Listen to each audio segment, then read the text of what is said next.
Tina over. Lines close at 6 p.m. on the 22nd of November. Please check the closing time if listening or watching on demand. Good luck. I'm Christopher Hope. From pop stars to politicians, I'll interview anybody in a pub who's got a political opinion. Join me every Friday on Spotify, Apple Podcasts, YouTube or gbnews.com, or wherever you get your podcasts. This is GB News, the People's Channel. Join me, Nana Akweer, for an informative, interactive news programme with a difference. It's fun. No, he didn't say that, Dave. I'm so surprised. I think there's an element of truth to that. Join me from 3 p.m. every weekend, only on GB News, Britain's news channel. Join me, Camilla Tominey, for a frank and honest discussion with those in power that cuts through the spin and gets to the heart of the issues shaping our nation. You haven't confirmed that you want to stand as leader, but you haven't ruled it out either. This report basically says that he's not fit to stand trial. Is he indecisive? Incompetent? I deliver the dose of reality Westminster needs. That's the Camilla Tominey Show at 9:30 every Sunday on GB News, the People's Channel, Britain's news channel. It's Patrick Christie's Tonight, and here we do things differently. It's explaining the absolute madness of this, doesn't it? It's explosive. I mean, this is very good. It's lively. 850. Your government sat there, Sean, and he did nothing. It's controversial. And the Middle East has been in turmoil since before I was born. It's everything you need to kickstart your evening. Everyone's had their Weetabix tonight. I love to see it. That's Patrick Christie's Tonight, weeknights from 9 p.m. Only on GB News, the People's Channel, Britain's news channel. This is Britain's Newsroom, where your voice matters. It's just astonishing. With expert analysis and honest opinion, we don't just keep you informed. We bring you unique perspectives you won't see anywhere else. Can't argue with any of that. When the news happens, it happens here. On Britain's Newsroom, weekdays from 9:30 a.m. Only on GB News.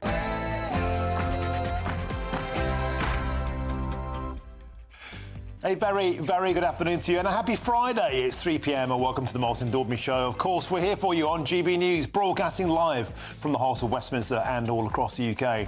On today's show, off-gem price hikes, Storm Bert, soaring inflation and Labour axes the winter fuel allowance. Britain's VIPs, very irritated pensioners, have this week been hit with the perfect storm. On today's show, I'll tell you the heartbreaking tale of Evelyn, an OAP aged 76, who thinks she'd get better treatment in Britain if she arrived here via dinghy. And this week, 20,000 furious farmers took to the streets to protest against Labour's inheritance tax raid. Well, today, shock new figures show the government is sending £536 million to help foreign farmers. And that's more money than the entire tax raid proposed by Labour. I'll speak to two farmers who are crying, enough is enough. At first, Oasis came back, and now the ASBO is back. But will Labour's respect orders have any more impact than the much-mocked 1990s ASBO, especially as on the very same day, the Met has announced they are axing 2,000 frontline coppers to cut costs. And locals in Farnborough are livid after luxury flats were hoovered up by a London council to house homeless Londoners. I'll be joined by a local councillor who feels that crime-ridden Newham is dumping problem tenants on their town that cannot even house its own homeless or needy citizens. And bar humbug from me, because £8 for a pint with a 1 pint limit, 12 quid for a curry-flavoured hot dog, endless queues, seas of revellers, nothing remotely traditional, and of course the fear of a terrorist attack. Is it just me, or are Christmas markets totally and utterly rubbish? That's all coming up in your next hour.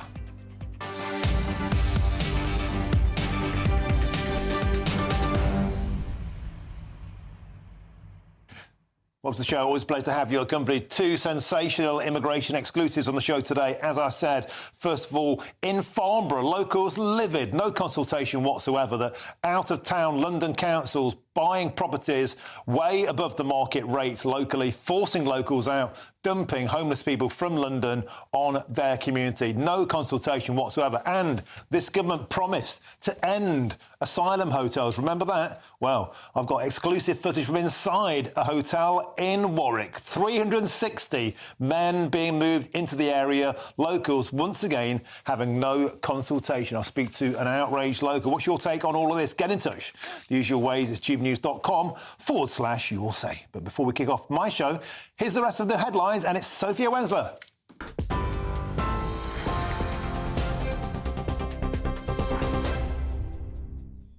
Martin, thank you. Good afternoon. It's just gone 3 o'clock. These are your headlines.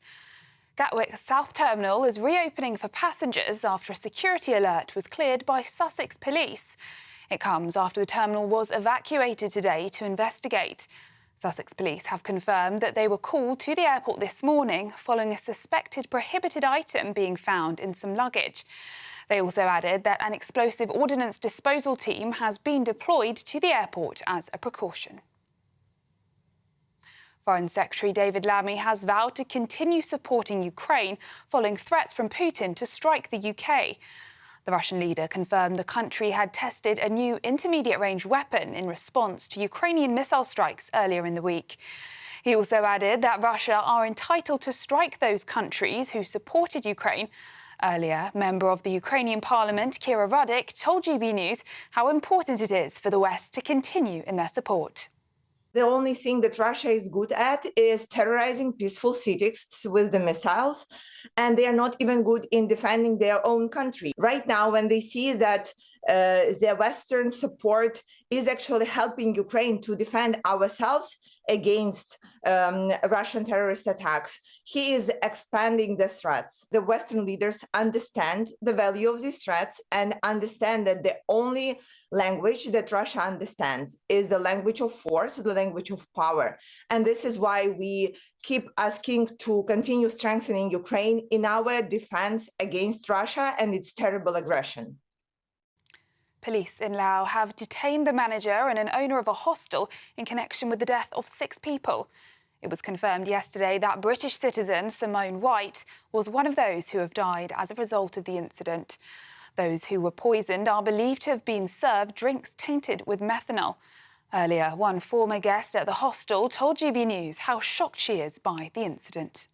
I'm shocked because of how popular this hostel is, but you know, sometimes I kind of think, you know, how long, you know, until this actually happened, something like this. And that was literally like where every backpacker goes. Like, it's cheap, it's sociable, and as you say, they offer that free alcohol, and that's between 7 and 9 p.m. They're just serving it to everyone, and it's just vodka, rum, like everyone goes. And back in the UK, the family of a woman found dead in a car boot in London have paid tribute to her. In a statement, the family of 24-year-old Harshita Brella said, "You left this world, but you are still in our hearts and will always be there." It comes after detectives investigating the murder released a new CCTV image of her on the night police believe she was killed. The image shows Harshita Brella walking in the area around the Corby Boating Lake in Northamptonshire on Sunday, the 10th of November. She is seen in the picture with her husband, Pankaj Lamba, who has been described by police as the prime suspect in the investigation.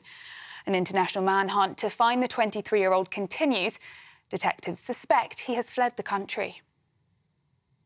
In other news, the Ofgem energy price cap has been announced this morning, and it's bad news for households. The regulator has revealed that as of January 1st, the energy bills are on average, the average household will increase by 1.2%, a rise of £21. Given the 10% hike in October and the cuts to pensioner fuel allowance, the news of a further rise this morning will likely come as a blow to many across the UK. Earlier, Lib Dem leader Sir Ed Davey put pressure on the government to support those who need it most. Energy bills are already too high. The idea they're going up even further is just outrageous. We don't want these energy bills going up any further, and we must bring back the winter fuel payment for pensioners. It's really cold at the moment. I'm really worried that there will be millions of pensioners not putting on their heating because of the reduction and the abolition of the winter fuel payment. And as Storm Bert approaches, many around the UK have experienced freezing temperatures overnight. The storm is set to reach the UK tomorrow, with the Met Office predicting it will bring heavy rain, strong winds and disruptive snow across the weekend. Much of the UK has already experienced snow this week, and as Bert gets closer, the forecast is now warning of potential flooding, power outages and travel disruption. Those are the latest GB News headlines. More in an hour. For the very latest GB News direct to your smartphone, sign up to News Alerts by scanning the QR code or go to gbnews.com/alerts.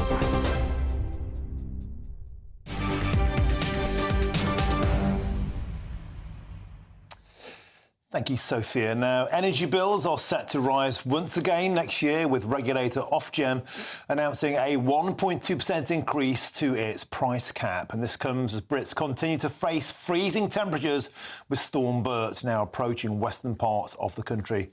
And it will, of course, add to the concerns for 10 million British pensioners missing out on their winter fuel allowance payments this year. GB News' East Midlands reporter Will Hollis has the latest.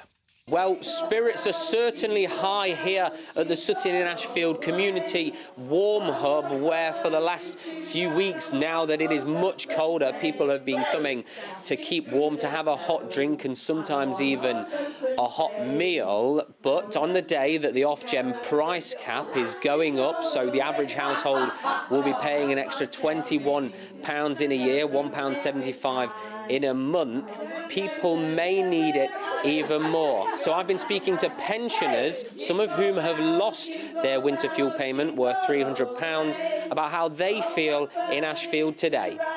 It could be a case of either heating or eating. It affects everybody really through everyday living, through your cost of what you've already paid out for, whether it's your council tax, your rent, anything. It just affects everybody. That little few pence or pound, it costs you. So where that goes up, like we get a pay rise, we don't really get a pay rise because that money goes on to energy bills or other bills, so it cripples everybody really.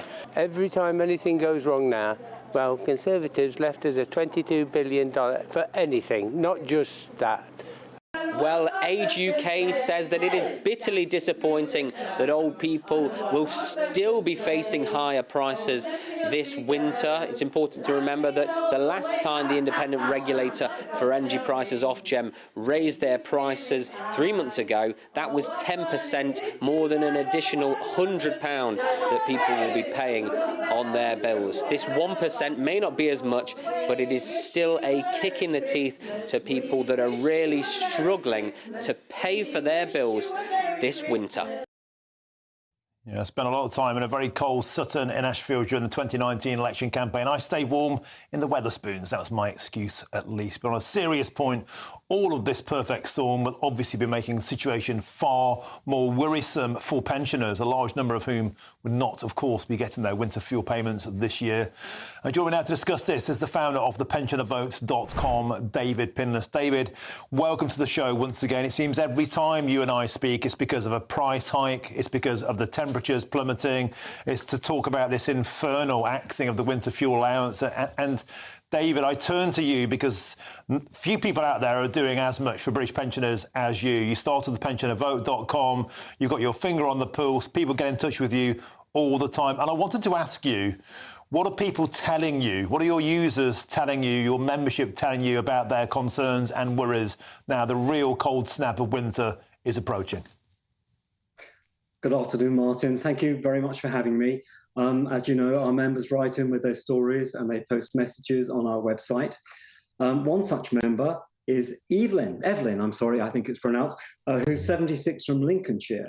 And she says, I'm considering taking a Eurostar train to France and coming back on a dinghy. Then maybe the government would give me some respect.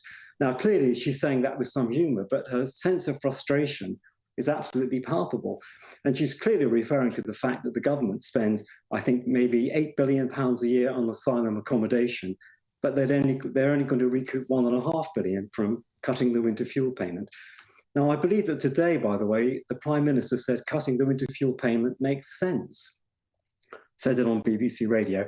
And quite frankly, I think what would make sense is getting rid of some vanity projects, such as spending money on overseas climate aid. Anyway, if I can read you one or two more, Martin, yes, what our please members are saying. Now, as you know, the cost of energy is going to go up in January. So I have a person here called Barry. Barry says, I'm a farmer with a croft.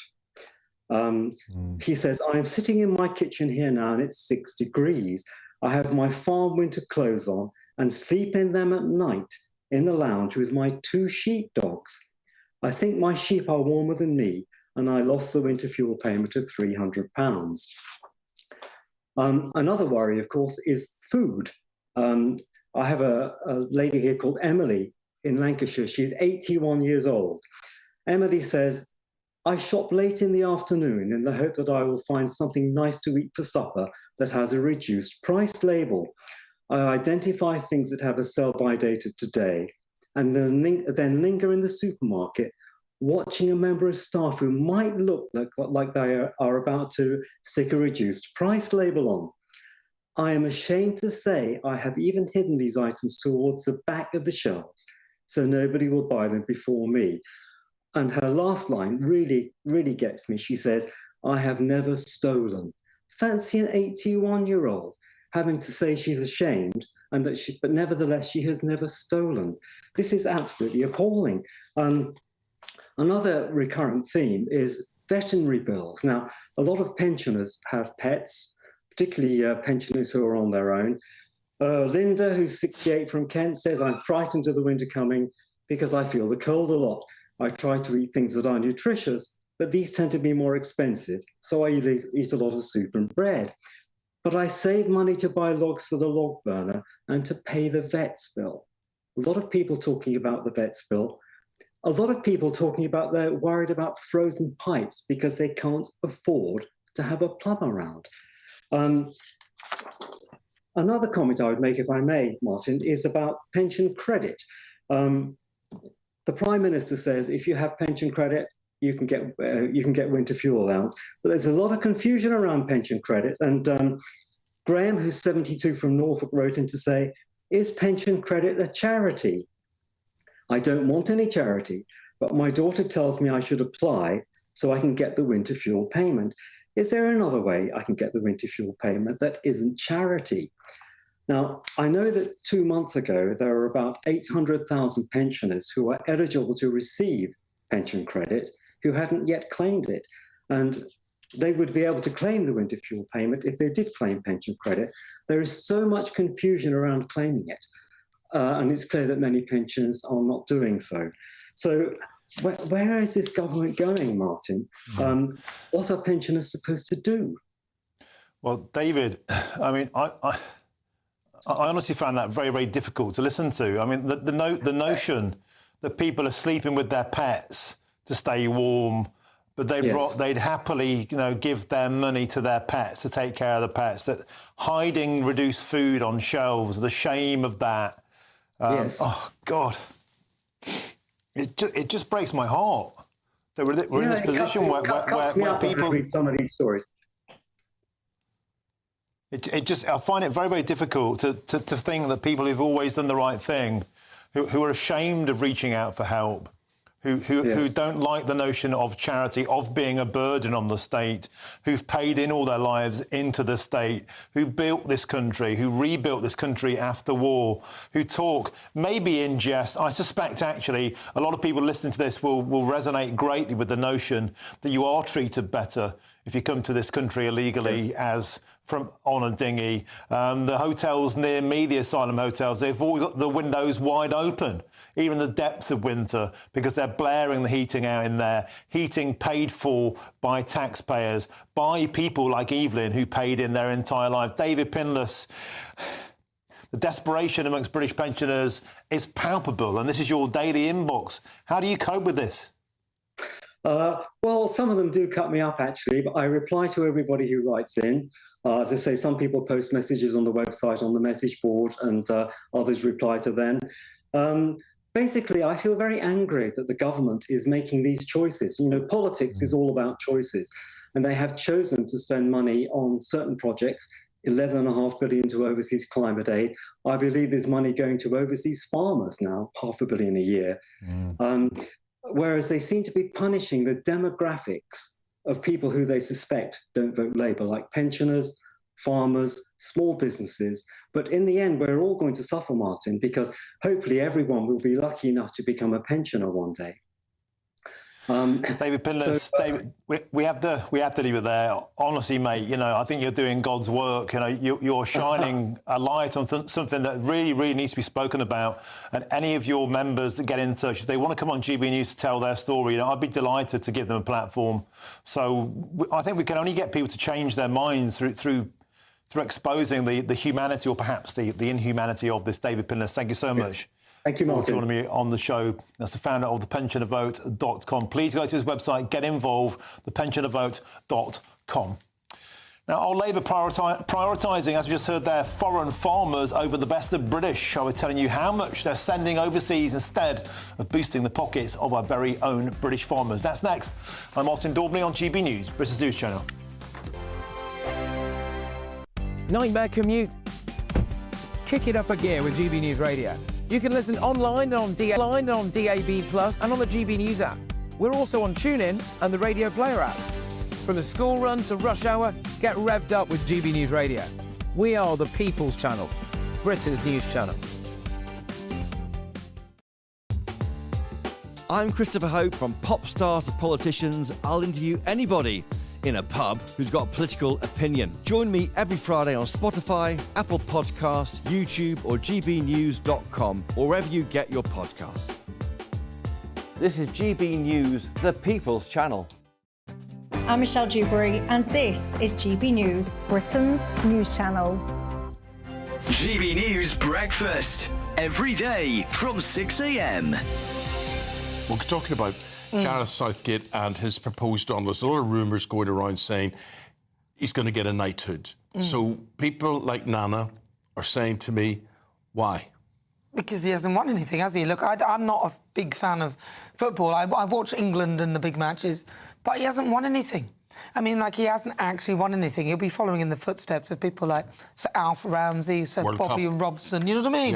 Yeah. What has Gareth Southgate actually won? Right, don't ask me. Let's ask our guests on this. So, has he truly earned the right to do this? Should all England managers, should you become an England manager and then get a knighthood as a result, or is that devaluing the honour? There you see on your screen to debate this, Harry Harris, top football writer, and royal commentator Angela Levin. She knows a thing or two about all of this. Angela, what do you think? I think absolutely not. I mean, I know he's a good example to people, but he's a sort of almost. He's almost done this. He's almost won that. You can't have someone to have a knighthood if you're an almost. You can't. This is someone who does the most amazing things. This is a hero. This is a serviceman. It's not somebody who does really kindly and looks after his people, and it's just not fun. I think it just diminishes the whole thing of giving people such a high level of gratitude. GB News, the People's Channel. We're proud to be GB News, the People's Channel. And as you know, we always love to hear your views. Now, there's a new way of getting in touch with us at gbnews.com/your say. By commenting, you can be part of a live conversation and join our GB News community. You can even talk to me, Bev Turner, or any of the members of the GB News family.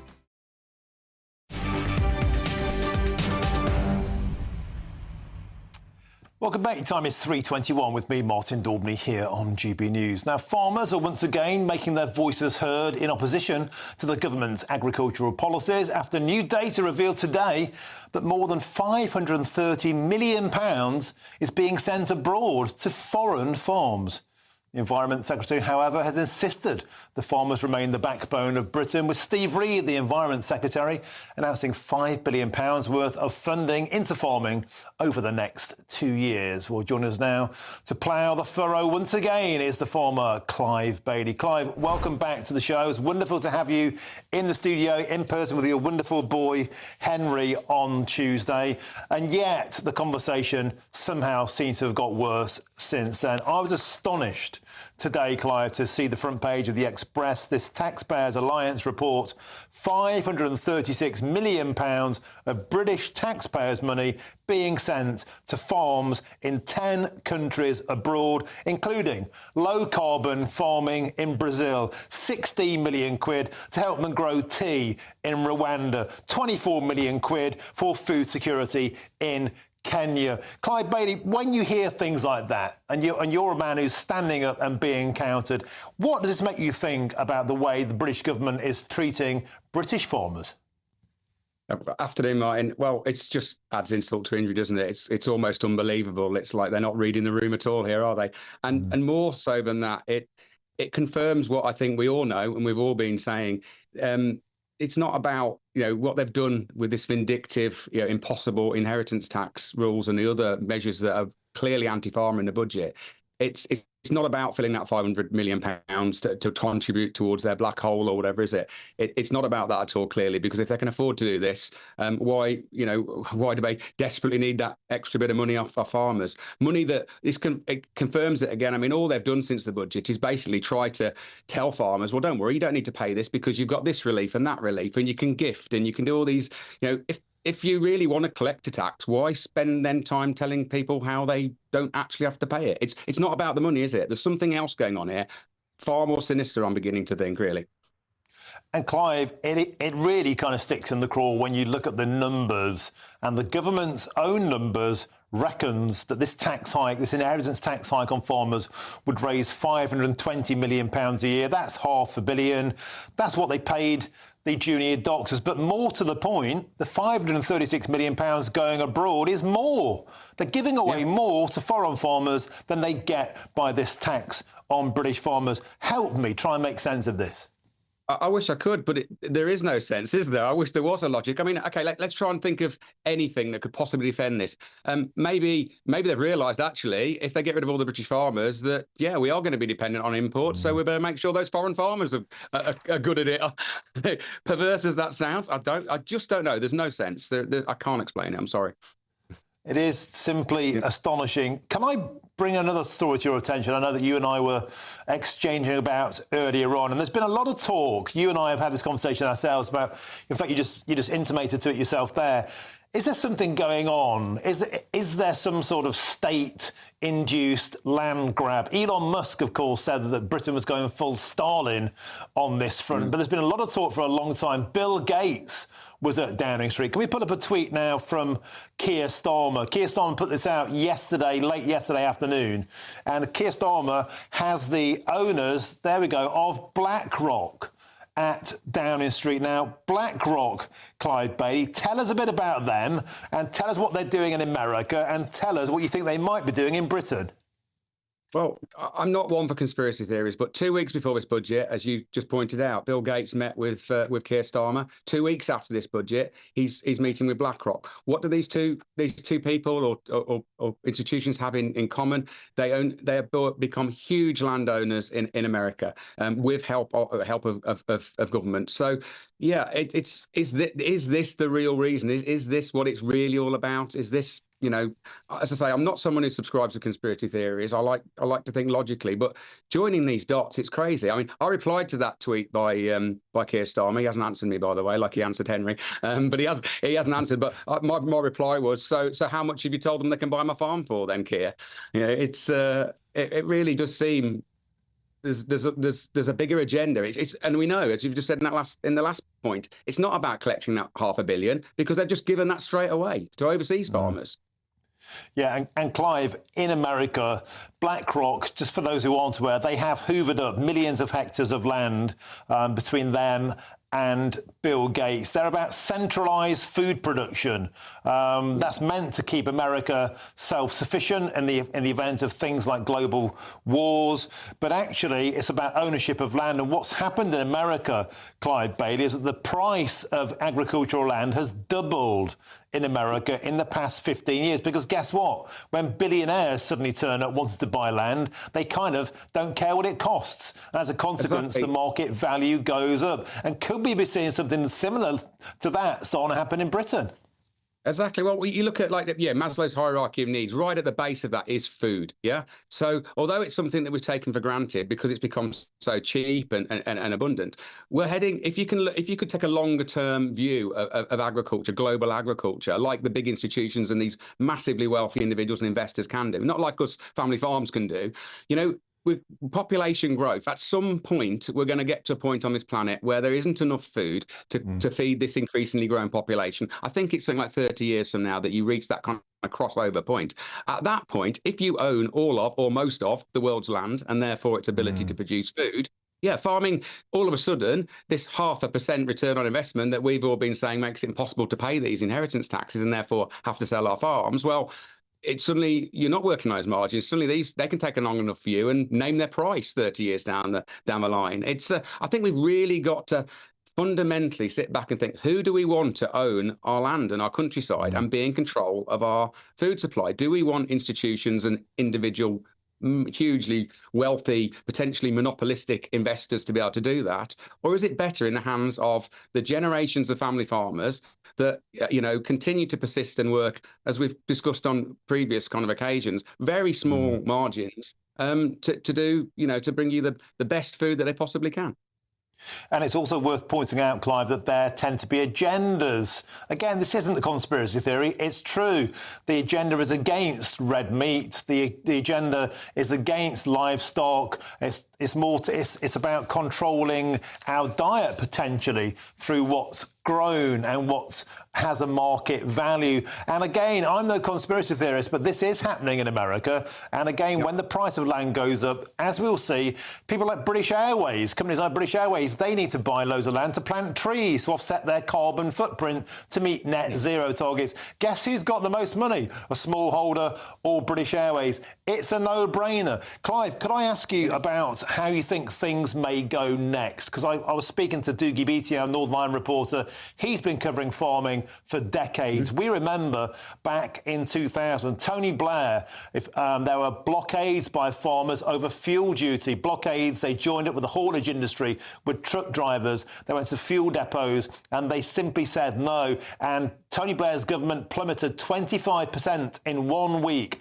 and Labour did a U-turn. Now, I know, Clive, we've had this conversation before. The farmers so far, very polite, very British, very Queensberry rules. Do you think there could be a change of attitude if there isn't a resolution that you find satisfactory?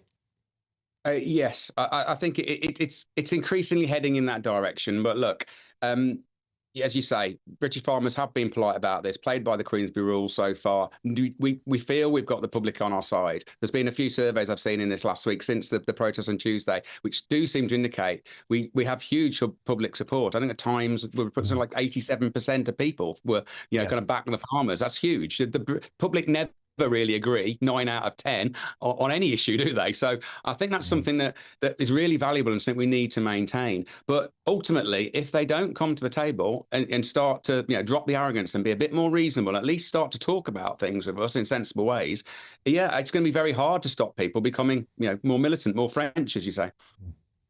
OK, Clive Bailey, thank you very much. And I just feel so chuffed that your boy Henry, 12-year-old, got to ask the Prime Minister a question on behalf of GB News. I hope that sunk into him. So love to him and your wonderful missus who also came into the studio with us. Clive Bailey, you're doing superb work there. Thank you very, very much, mate. It's always a pleasure and never a chore to have you here on GB News. Cheers. You take care.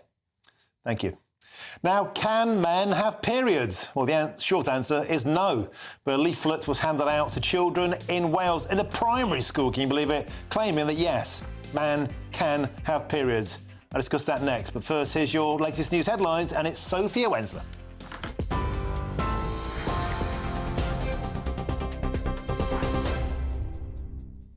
Good afternoon. It's 3:31. These are your headlines from the GB newsroom. Gatwick South Terminal is reopening for passengers after a security alert was cleared by Sussex Police. It comes after the terminal was evacuated today to investigate.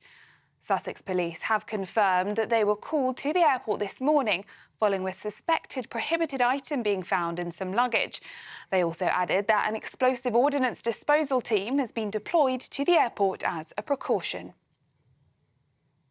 Foreign Secretary David Lammy has vowed to continue supporting Ukraine following threats from Putin to strike the UK. The Russian leader confirmed the country had tested a new intermediate-range weapon in response to Ukrainian missile strikes earlier in the week. He also added that Russia are entitled to strike those countries who supported Ukraine. And some breaking news, the Queen will miss tonight's Royal Variety performance because of her recent chest infection. That's according to Buckingham Palace. In a statement, the palace said Queen Camilla continues to experience some lingering post-viral symptoms and that she had received advice from doctors to rest. It is the latest high-profile event Her Majesty has missed due to illness, having also had to miss remembrance events. The parents of a British lawyer who died from suspected methanol poisoning in Laos have described her as a beautiful, kind and loving daughter. It was confirmed yesterday that the British citizen Simone White was one of those to have died as a result of the incident. It comes as police in Laos have detained the manager and owner of the hostel in connection with the death of Simone and 5 other people. Those who were poisoned are believed to have been served drinks tainted with methanol. Earlier, one former guest at the hostel told GB News how shocked she is by the incident. I'm shocked because of how popular this hostel is, but you know, sometimes I kind of think, you know, how long, you know, until this actually happened, something like this.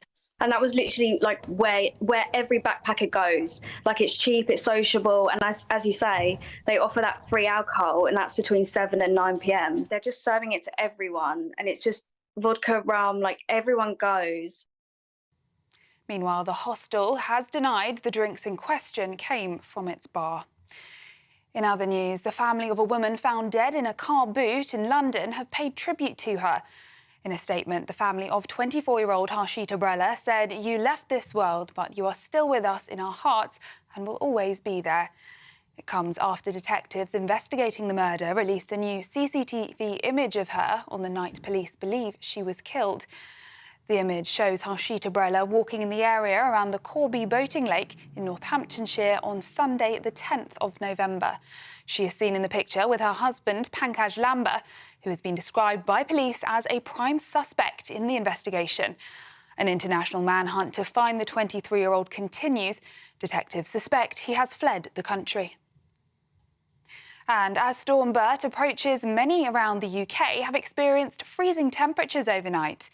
The storm is set to reach the UK tomorrow, with the Met Office predicting it will bring heavy rain, strong winds and disruptive snow across the weekend. Much of the UK has already experienced snow this week, and as Bert gets closer, the forecaster is now warning of potential flooding, power outages and travel disruption. Those are the latest GB News headlines. More in half an hour. For the very latest GB News direct to your smartphone, sign up to News Alerts by scanning the QR code or go to gbnews.com/alerts.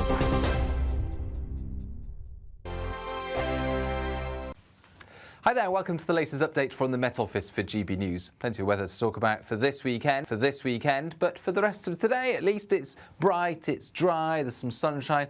It is still cold with icy patches, and then Storm Bert starts to move in overnight. Now that's going to bring a lot of mild air, some wet and windy weather, but as it clashes with the cold air, some parts of the UK will see significant snowfall. Ahead of that, there are some wintry showers into the northwest of Scotland, northwest England. They fade away overnight with clear spells at first, at least in the east and the north. It's going to be chilly with temperatures dipping below freezing. Then the rain arrives, falling as snow for a time for parts of Northern Ireland and mid to North Wales. Doesn't last. The mild air rushes in, along with strengthening winds, and as a result, it's going to turn back to rain for Northern Ireland and Wales. But it's a different story for Scotland and Northern Ireland. As that band of rain bumps into the cold air, we can expect 2 to 4 hours of heavy snow, accumulating very quickly through the morning, 5 to 10 centimetres at lower levels across parts of northern England into central and southern Scotland, 20 to 40 centimetres over hills with blizzards and ice accretion as well. So really hazardous conditions across northern England and Scotland throughout Saturday morning into early afternoon. Before then, the mild air arrives along with a strengthening wind, widespread gales, especially in the west, And the snow turns back to rain for northern England and Scotland with a rapid thaw setting in. So we might start the day with snow, but we end the day with temperatures in the double figures, even 15 Celsius in the southwest, but with heavy rain and risk of flooding across Wales and the southwest with that rain accumulating through Saturday and into Sunday. More than 100 millimetres possible over higher parts of South Wales and Dartmoor. Then a quieter spell at first next week. After a very mild Sunday, temperatures return closer to average. The latest GB News travel. Good afternoon. Hello, I'm Jules Buckley. Issues in Perth and Kinross this lunchtime. Southbound M19 for the Bridge of Erne to Glenfarg. Junction 9 to 8 queuing. There's a vehicle fire. There's a lane closure in place.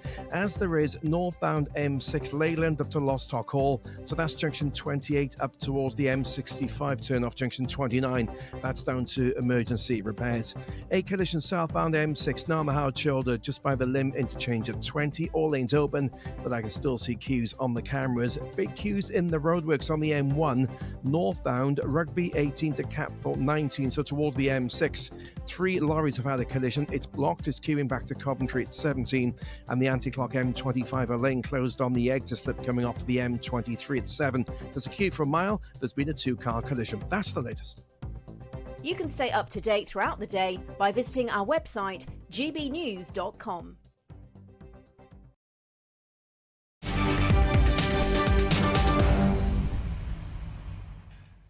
Welcome back. Your time is 3:38. I'm Martin Daubney. I'm here for you on GB News. Now, a leaflet was handed out to a class of 11-year-olds in Wales telling them that there are men who have periods.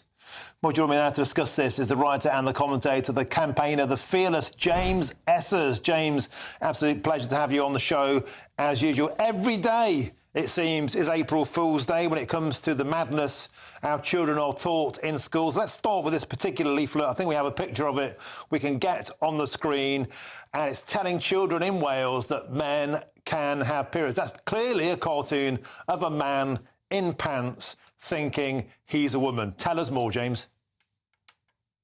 Hi, Martin. Yeah, I mean, look, it's news to me. I've not yet had my first period. I suppose maybe I should go to the doctor to get myself checked out. This whole thing is absolute madness. I was actually contacted by different parents at different schools at which this leaflet has been handed out. Not only are they teaching children biological impossibilities, telling them that men have periods, but some of the language that they're using, rather than using the terms like girls or women, they're using terms like people who have periods. They even use the term menstruating body. I mean, this is such vile, vulgar language used to describe our girls and women. It's a disgrace. And James, you talk about this sort of stuff often, and it's going on, I think, much more in British schools than we would like to think. How prevalent do you think this is? And by the way, was this to 11-year-old kids? Or I've heard elsewhere it may even have been primary school kids, right? Primary school. I've spoken to one parent who says they know for a fact that children as young as 9 years old were being shown these materials.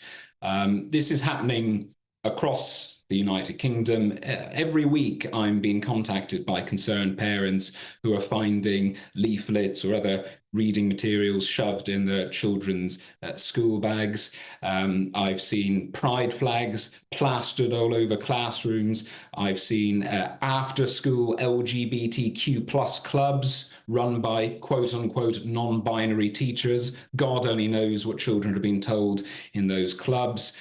This stuff is absolutely rife. With this particular material in Wales, it seems as if the Welsh local council and maybe even the Welsh government more broadly have had something to do with this, because one of the parents said that along with this leaflet, there was a leaflet by the local Welsh council in the child's school bag on the same topic. So, who knows just how deep this rot truly is set in.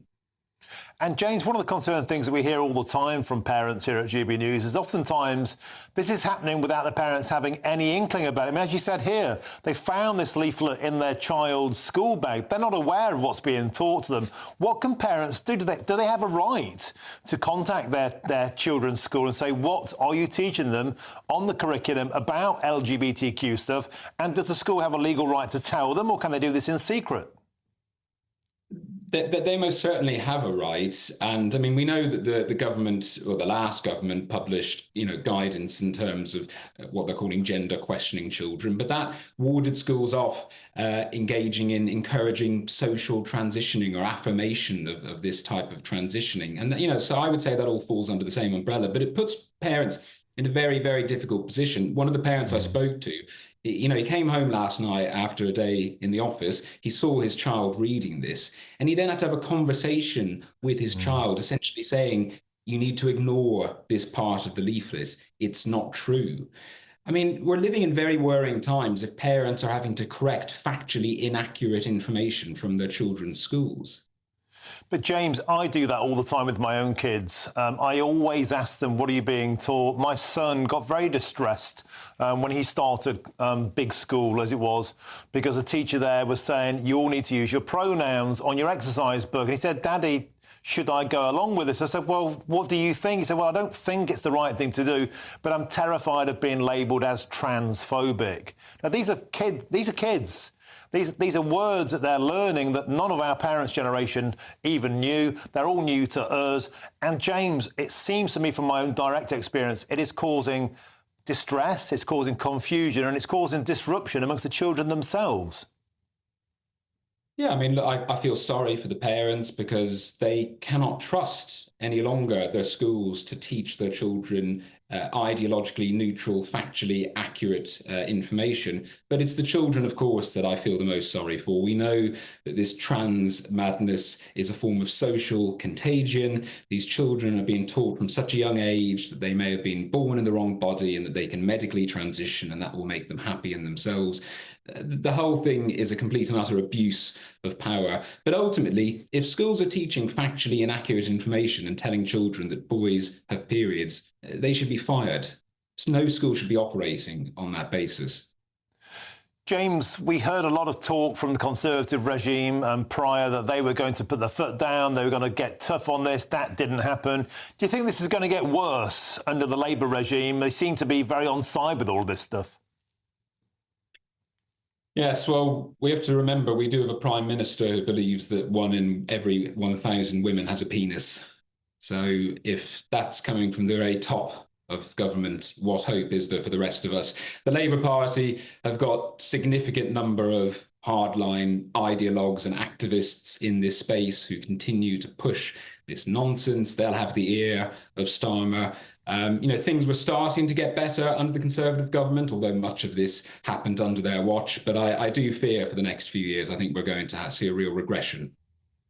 And I think in the interim period, James Esters, people like yourself and every parent in Britain, they need to be the adult in the room to make sure we have a handle on this. James Esters, thank you very much for all your work and thank you for joining me on the show today. It's always an absolute delight to have your company, your expertise. James Esters, thank you very, very much indeed. Now, it's one of the biggest UK celebrations in history, but how much of a dint did the King's coronation make in the British public's pockets? Guess what? The anti-monarchists are cooking up a storm. I'll tell you in a minute the true numbers, and I'll tell you why I think it doesn't really matter. I'll be revealing all of that next. I'm Martin Daubney on GB News and with Britain's News Channel. This is GB News, Britain's news channel. Love a bit of baking and share some hot tips. We're delighted to be joined by our baking extraordinaire, Matty Edgell, who won Great British Bake Off last year. Woo! Welcome. Congratulations as well. I'm sure you're sick of being congratulated. And there's a nice reminder. No, you like all the glory. Yeah.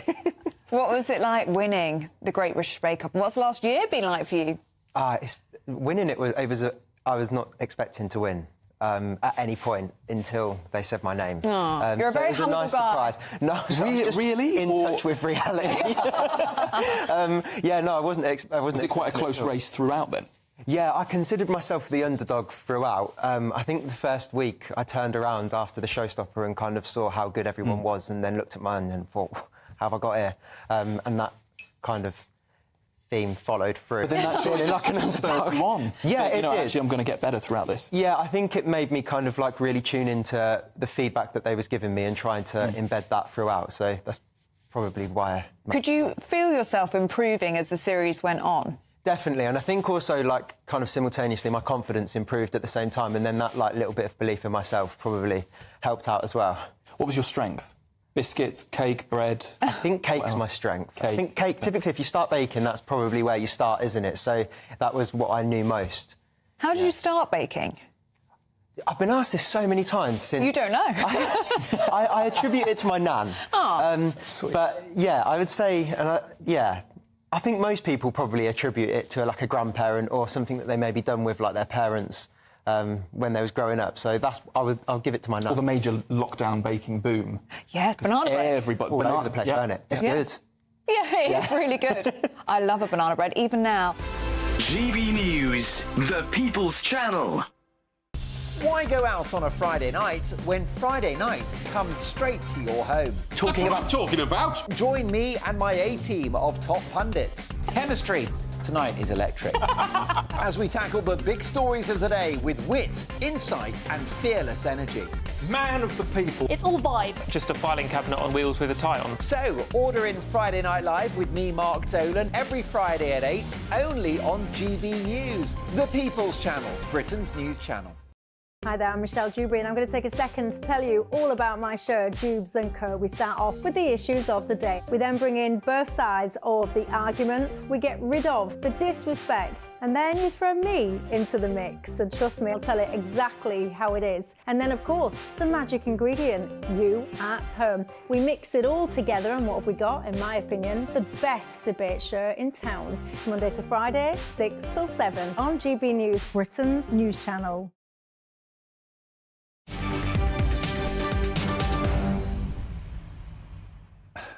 Welcome back. Time is 3:48. I'm Martin Daubney on GB News. Now, new figures show that the King's coronation came at quite a cost to the British taxpayer. That's right, £72 million was spent when King Charles III ascended the throne, and that's 90 million less than Queen Elizabeth II's funeral.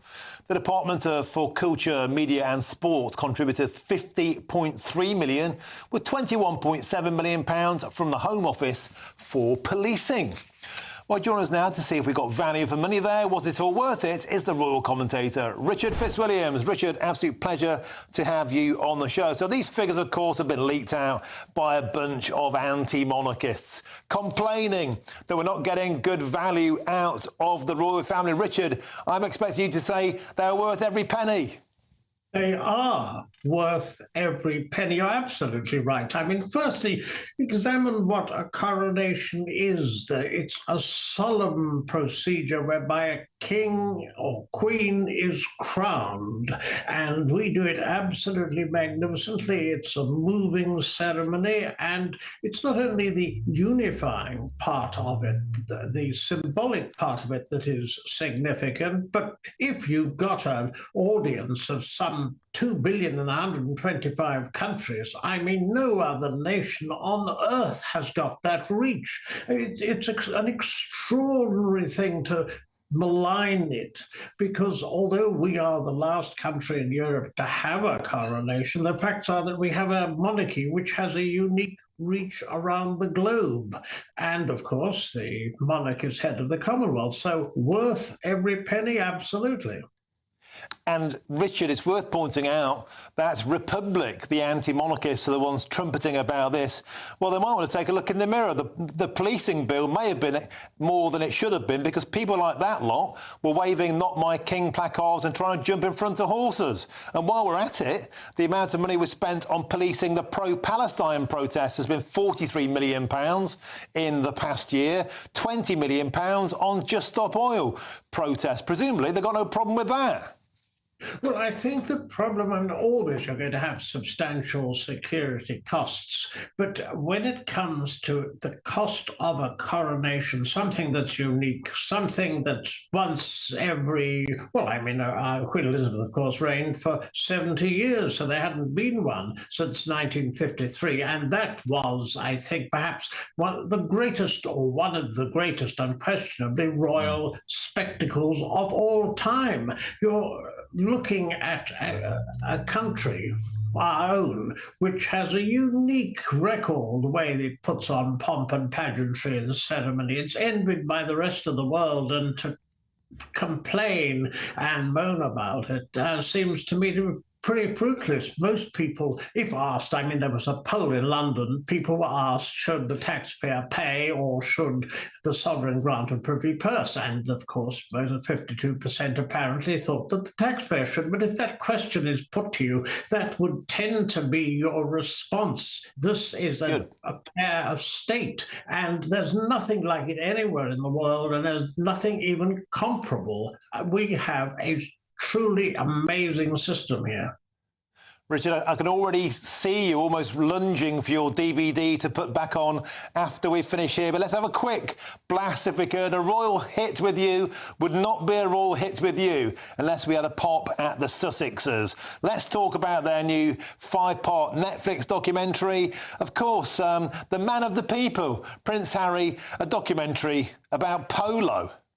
Isn't it fascinating that that's chosen? I'm very surprised, I have to say, because the previous Sussexes documentary, this was a very fine one, in 5-part on the Invictus Games. It was 5 hours long, very worthy stories, but who saw it? I mean, people tuned in their millions to watch Harry and Meghan and what they revealed when they were talking, attacking the royal family and revealing a few secrets of their own. But this, polo was introduced to the royals and to Britain, in fact, by Lord Mountbatten, and indeed, there's no doubt it seems to be a sort of virility test when it comes to William, Harry, or the late Prince Philip. They tend to play it. The facts are practically nobody can afford it. It's elitist. So I'd be fascinated to know, I haven't seen the series yet, of course, but who watches?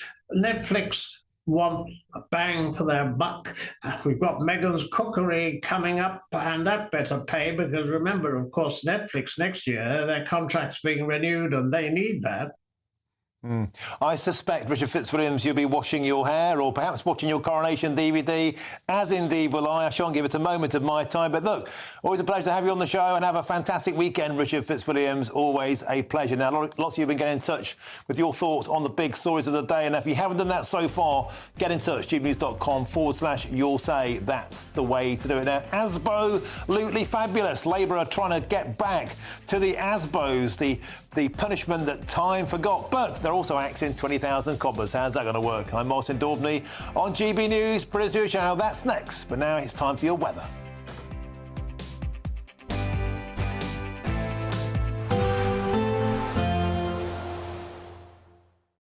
Expect a warm front, moving from the kitchen right through to the rest of the house. Boxed Boilers, sponsors of weather on GB News. Hi there, welcome to the latest update from the Met Office for GB News. Plenty of weather to talk about for this weekend, but for the rest of today, at least it's bright, it's dry, there's some sunshine. It is still cold with icy patches, and then Storm Bert starts to move in overnight. Now that's going to bring a lot of mild air, some wet and windy weather, but as it clashes with the cold air, some parts of the UK will see significant snowfall. Ahead of that, there are some wintry showers into the northwest of Scotland, northwest England. They fade away overnight with clear spells at first, at least in the east and the north. It's going to be chilly with temperatures dipping below freezing. Then the rain arrives, falling as snow for a time for parts of Northern Ireland and mid to North Wales. Doesn't last. The mild air rushes in, along with strengthening winds, and as a result, it's going to turn back to rain for Northern Ireland and Wales. But it's a different story for Scotland and Northern Ireland. As that band of rain bumps into the cold air, we can expect 2 to 4 hours of heavy snow, accumulating very quickly through the morning, 5 to 10 centimetres at lower levels across parts of northern England into central and southern Scotland, 20 to 40 centimetres over hills with blizzards and ice accretion as well. So really hazardous conditions across northern England and Scotland throughout Saturday morning into early afternoon. Before then, the mild air arrives along with a strengthening wind, widespread gales, especially in the west, and the snow turns back to rain for northern England and Scotland with a rapid thaw setting in. So we might start the day with snow, but we end the day with temperatures in the double figures, even 15 Celsius in the southwest, but with heavy rain and risk of flooding across Wales and the southwest with that rain accumulating through Saturday and into Sunday. More than 100 millimetres possible over higher parts of South Wales and Dartmoor. Then a quieter spell at first next week. After a very mild Sunday, temperatures return closer to average. A nice bright morning will generate a lovely warm day, right through to the evening. Boxed Solar, sponsors of weather on GB News. The latest GB News travel. Good afternoon, I'm Jules Buckley. Queues westbound M56 at the moment, heading away from Bagley through towards Wythenshawe. That's 3A to 4 queues at the scene there of a collision. There was one as well causing queues southbound on the M6. That's cleared now at the Lim interchange junction 20, though we're still seeing delays. Northern Ireland, County Antrim, heading towards Belfast, the M2, junction 7 from the hospital through towards junction 6. An earlier two-vehicle bump there's cleared, but again, very slow. A collision being recovered, 3 lorries involved. Northbound M1, 18 Rugby up to Catthorpe, 19. So up towards the M6, Big Keys back to Devontree at 16. Northbound M3, Eastleigh up to Winchester South, 12 up to junction 11. An obstruction there, closing a lane. And if you're heading to Gatwick Airport, check before you travel. There's disruption there this afternoon. You can stay up to date throughout the day by visiting our website, gbnews.com. This is the final week to grab your chance to win Christmas on Us this year. There's £20,025 in tax-free cash. There's £5,000 to spend on gifts for all the family. There's £500 to spend in your favourite supermarket. And a festively themed GB News goodie bag. We'll get it all to you in time for the big day. For another chance to win, call 0903 681 3232. Calls cost £2 plus your network access charge. Text cash to 63232. One entry costs £2 plus one standard network rate message, or text bonus to 63232. 5 entries cost £5 plus one standard network rate message. You can enter online at gbnews.com/win. Entries start from just £2, or post your name and number to GB09 PO Box 8690 Derby DE1 9TT. UK only. Entrance must be 18 or over. Lines close at 6 p.m. on the 22nd of November. Please check the closing time if listening or watching on demand. Good luck. Join me, Camilla Tominey, for a frank and honest discussion with those in power that cuts through the spin and gets to the heart of the issues shaping our nation. You haven't confirmed that you want to stand as leader, but you haven't ruled it out either. This report basically says that he's not fit to stand trial. Is he indecisive? Incompetent? I deliver the dose of reality Westminster needs. That's the Camilla Tominey Show at 9:30 every Sunday on GB News, the People's Channel, Britain's news channel. It's Patrick Christie's Tonight, and here we do things differently. It's explaining the absolute madness of this, doesn't it? It's explosive. I mean, this is very good. It's lively. 850. Your government sat there, Sean, and it did nothing. It's controversial. And the Middle East has been in turmoil since before I was born. It's everything you need to kickstart your evening. Everyone's had their Weetabix tonight. I love to see it. That's Patrick Christie's Tonight, weeknights from 9 p.m. Only on GB News, the People's Channel, Britain's news channel.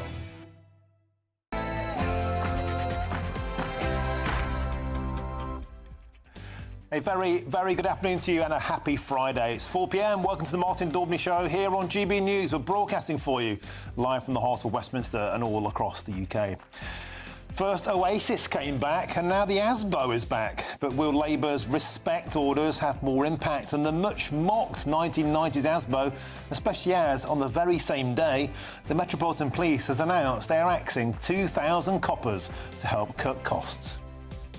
This week, 20,000 furious farmers took to the streets to protest against Labour's inheritance tax raid.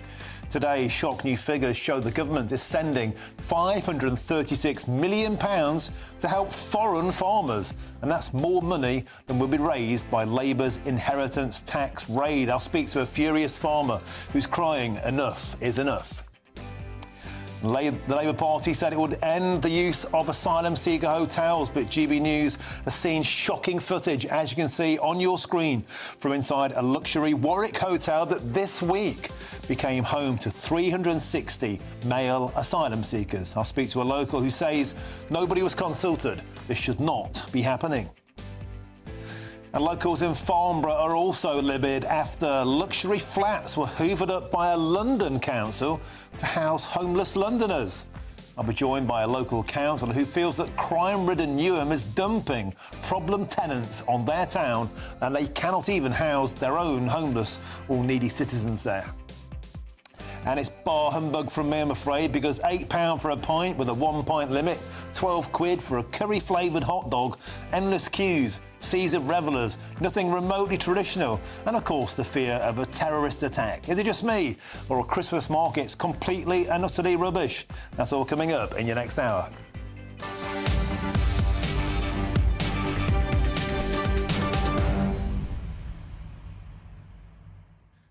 Now, I know, I should be enthusiastic about Christmas. Zoe in my ear says, I love Christmas markets, but she's from Australia and they don't get many of them there. So I just don't like the things. Now, I like traditional British Christmases. Now, I know Christmas, they say, started in Germany, but bar humbug to that. You know, give me a plum duff, give me a pint. I don't want a 12 quid hot dog that tastes of curry. I don't want a Viking drinking horn. I don't even want the lederhosen. Just get rid of the things. Let me know, what do you think about Christmas markets? I'll be joined later in the show by a guy who calls himself Mr. Christmas.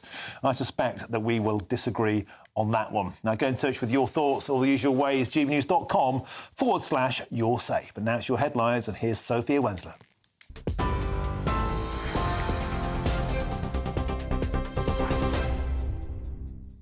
Martin, thank you. Good afternoon. It's just gone 4 o'clock. These are your headlines. Gatwick's South Terminal is reopening for passengers after a security alert was cleared by Sussex Police. That's according to the airport. They said there may be some delays and cancellations, though. It comes after the terminal was evacuated today to investigate. Sussex Police confirmed that they were called to the airport this morning following a suspected prohibited item being found in some luggage. They also added that an explosive ordnance disposal team had been deployed to the airport as a precaution. Foreign Secretary David Lammy has vowed to continue supporting Ukraine following threats from Putin to strike the UK. The Russian leader confirmed the country had tested a new intermediate-range weapon in response to Ukrainian missile strikes earlier in the week. He also added that Russia are entitled to strike those countries who supported Ukraine. Earlier, a member of the Ukrainian parliament, Kira Rudik, told GB News how important it is for the West to continue their support. The only thing that Russia is good at is terrorizing peaceful cities with the missiles, and they are not even good in defending their own country. Right now, when they see that their Western support is actually helping Ukraine to defend ourselves against Russian terrorist attacks, he is expanding the threats. The Western leaders understand the value of these threats and understand that the only language that Russia understands is the language of force, the language of power. And this is why we keep asking to continue strengthening Ukraine in our defense against Russia and its terrible aggression. Meanwhile, Sir Keir Starmer has backed the International Criminal Court following the news that they had issued arrest warrants for the Israeli Prime Minister and the country's former Defence Minister. A spokesperson for the Prime Minister has said the government respected the independence of the ICC, but when asked if Netanyahu would be arrested if he came to the UK, the source said they would not be going into what they called the hypotheticals. Meanwhile, unlike Sir Keir Starmer, the Irish Taoiseach, Simon Harris, has confirmed that Israel's Prime Minister would be arrested if he arrived in Ireland. The Queen will miss tonight's Royal Variety performance because of her recent chest infection. That's according to Buckingham Palace. In a statement, the palace said Queen Camilla continues to experience some lingering post-viral symptoms and that she had received advice from doctors to rest. It is the latest high-profile event Her Majesty has missed due to her illness, having also had to miss remembrance events. In other news, the parents of a British lawyer who died from suspected methanol poisoning in Laos have described her as a beautiful, kind and loving daughter. It was confirmed yesterday that British citizen Simone White was one of those to have died as a result of the incident. It comes as police in Laos have detained the manager and owner of the hostel in connection with the death of Simone and 5 other people. Those who were poisoned are believed to have been served drinks tainted with methanol. Earlier, one former guest at the hostel told GB News how shocked she is by the incident. I'm shocked because of how popular this hostel is, but you know, sometimes I kind of think, you know, how long, you know, until this actually happened, something like this. And that was literally like where every backpacker goes. Like, it's cheap, it's sociable, and as you say, they offer that free alcohol, and that's between 7 and 9 p.m. They're just serving it to everyone, and it's just vodka, rum, like everyone goes. Meanwhile, the hostel has denied the drinks in question came from its bar. Now, the family of a woman found dead in a car boot in London have paid tribute to her. In a statement, the family of 24-year-old Harshita Brella said, "You left this world, but you are still with us in our hearts and will always be there." It comes after detectives investigating the murder released a new CCTV image of her on the night police believe she was killed. The image shows Harshita Brella walking in the area around the Corby boating lake in Northamptonshire on Sunday, the 10th of November. She is seen in the picture with her husband, Pankaj Lamba, who has been described by police as a prime suspect in the investigation. An international manhunt to find the 23-year-old continues. Detectives suspect he has fled the country. And as Storm Bert approaches, many around the UK have experienced freezing temperatures overnight. The storm is set to reach the UK tomorrow, with the Met Office predicting it will bring heavy rain, strong winds and disruptive snow across the weekend. Much of the UK has already experienced snow this week, and as Bert gets closer, the forecaster is now warning of potential flooding, power outages and travel disruption.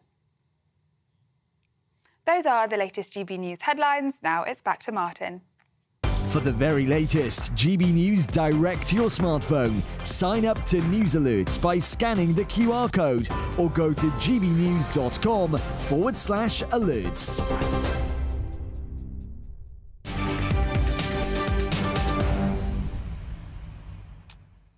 Thank you, Sophia. Now, persistent antisocial behaviour offenders could face up to 2 years in jail as Labour plans to resurrect a form of ASBOs. The new so-called respect orders are expected to be introduced as part of the government's crime and policing bill next year in what the government are calling a return for law and order for all of the UK. Well, let's get more reaction on this from our Home and Security Editor, Mark White. Mark, welcome to the show. So first they brought back Oasis, now they're bringing back ASBOs, another relic of the 1990s. Mark, there are 1 million antisocial behaviour incidents reported the last year. A third of people have experienced them. Anybody with half a brain and a pair of eyes knows that our towns and cities are riddled with antisocial behaviour. The trouble is, will these respect orders be as ineffective as ASBOs were back in the day? They may well be, but the government is determined to introduce the respect orders as part of a drive, they say, to return to core policing, to go after the types of low-level crimes that in the round really cause significant problems in towns and cities right across the country. And you mentioned there 1 million antisocial behaviour-related offences in the past year. Well, those are the ones that are reported because they're low-level crimes and because in so many instances the response from the police is woeful. Many of these incidents go unreported. Well, Labour say they want to change that. They want to return to core policing to ensure that there are 13,000 more neighbourhood police officers on the streets along with community support officers to try to deal with the perpetrators of these offences. The difficulty will come in actually providing the resources they say they are going to provide. We've just had the Commissioner of the Metropolitan Police in recent days speaking about eye-watering cuts to his budget, £450 million or thereabouts, which is going to mean a recruitment freeze and 2,000 officers down on where they should be. Well, if you're returning to core policing values and taking, for instance, shoplifters and the like off the street, they have to be dealt with and processed. That is manpower intensive because you take someone to a custody suite, it can be 3, 4, 5, even more hours that those officers are off the street dealing with that low-level offender. And on paper, it sounds great. You know, you can face up to 2 years in prison, they're saying here, Mark, unlimited fines and being sent on anger management courses. Well, I don't know how that effective that might be. Sounds a bit like Hugger Hoodie, another relic from the past, and even sent on treatment for drug and alcohol problems. It all sounds great on paper, of course, but of course, you're dead right to highlight who's going to do it. And I thought the jails were already full. Well, that's another big issue that you quite rightly highlight.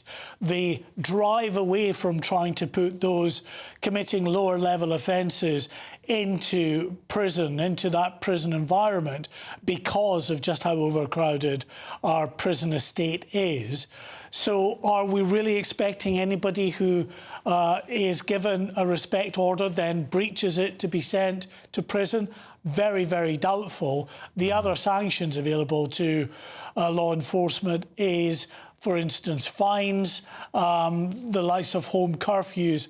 But really, at the end of the day, is it going to make that much of a difference? Perhaps the only thing really that we can get out of this is that it does indicate from the government a direction of travel where they do want to concentrate, it seems, on the types of crimes that exercise our audience, that exercise people up and down the country on a daily basis. And perhaps it's a shift away from what we saw under the previous government, which came from the online harms bill, sort of an emphasis on, yes, regarding safeguarding young people, of course, that can be the subject of grooming and things online. That's to be absolutely welcomed. But there was always also a focus on those saying hearty words online, as we've seen just recently with Alison Pearson at the Telegraph. So if it is a move away from that and concentrating on the kinds of offences that people really are concerned about, then perhaps that is to be welcomed. How successful it will be, well, only time will tell, really. I mean, that will take an absolute sea change of attitude. As you say, we seem to be policing the tweets and not the streets. And I'll tell you what, Mark, if you start putting everybody in jail who's antisocial, well, I could get about 50 people between this office and my house. We're riddled with antisocial behaviour. Mark, we're going to need to build a bigger jail. Well, and we are in a prison building programme, according to this government, because actually within the next 5 years or so, is going to be another 10,000 or so just on current trends who are going into the prison. So, yes, there is going to be this move away from from imprisoning people for lower level offences. So how does that chime with a drive from the government to go after those committing lower level offences? If you don't have that sanction of prison to try to deter them from the crimes that they are going on to commit time after time after time, then what sanction is there really that will work? It seems a little bit schizophrenic. If you want to go after these offences that people are so worried about, then you've got to, back that up with the sanction of a jail term. And maybe that means building even more prisons, but it doesn't seem the government is intent on building many more prisons over and above the couple that are planned. Mark White, bang on as ever. You know, Yvette Cooper's got a great point. She says that our towns and cities are plagued by antisocial behaviour. It chips away at communities' sense of confidence and pride. Absolutely spot on. Let's see the proof will be in the pudding when this behaviour stops. Mark White, excellent as ever. Thank you very, very much for joining me on the show today. And let's continue this conversation now, because as Mark White just said, the UK's biggest police force, the Metropolitan Police, on the same day as these new respect orders have been introduced, guess what? They're losing 2,000 frontline coppers. The Met Police will be under the cosh as Sir Mark Rowley continues to deal with these, what he calls eye-watering budget cuts. 450 million quid being sided away, and so are 2,000 coppers. And joining me now is the former Chief Superintendent at the Met, Kevin Hurley. Kevin, this must just be, to you, another day in clown world. On the one hand, let's get antisocial behaviour clamped down, and we can all agree that's a great plan. And on the very same day, we're losing 2,000 frontline coppers, the precise people whose job it would be to enforce this policy. Once again, doesn't seem to be any joined-up thinking. Well, Martin, how many hours have I got to give you the answer of why this is such a problem? You know, Mark has just said there's no prison space and the Labour government are trying to tip people out of prison. And now we've got the Home Secretary saying, oh, if they're really naughty, we'll put them in prison for up to 2 years. Of course, they've got a problem there, that the courts are completely overwhelmed. The cases are backed up for months and months and months. And then let's go, as we move along from that, let's deal with the fact the Crown Prosecution Service are completely overwhelmed and can't put the cases together.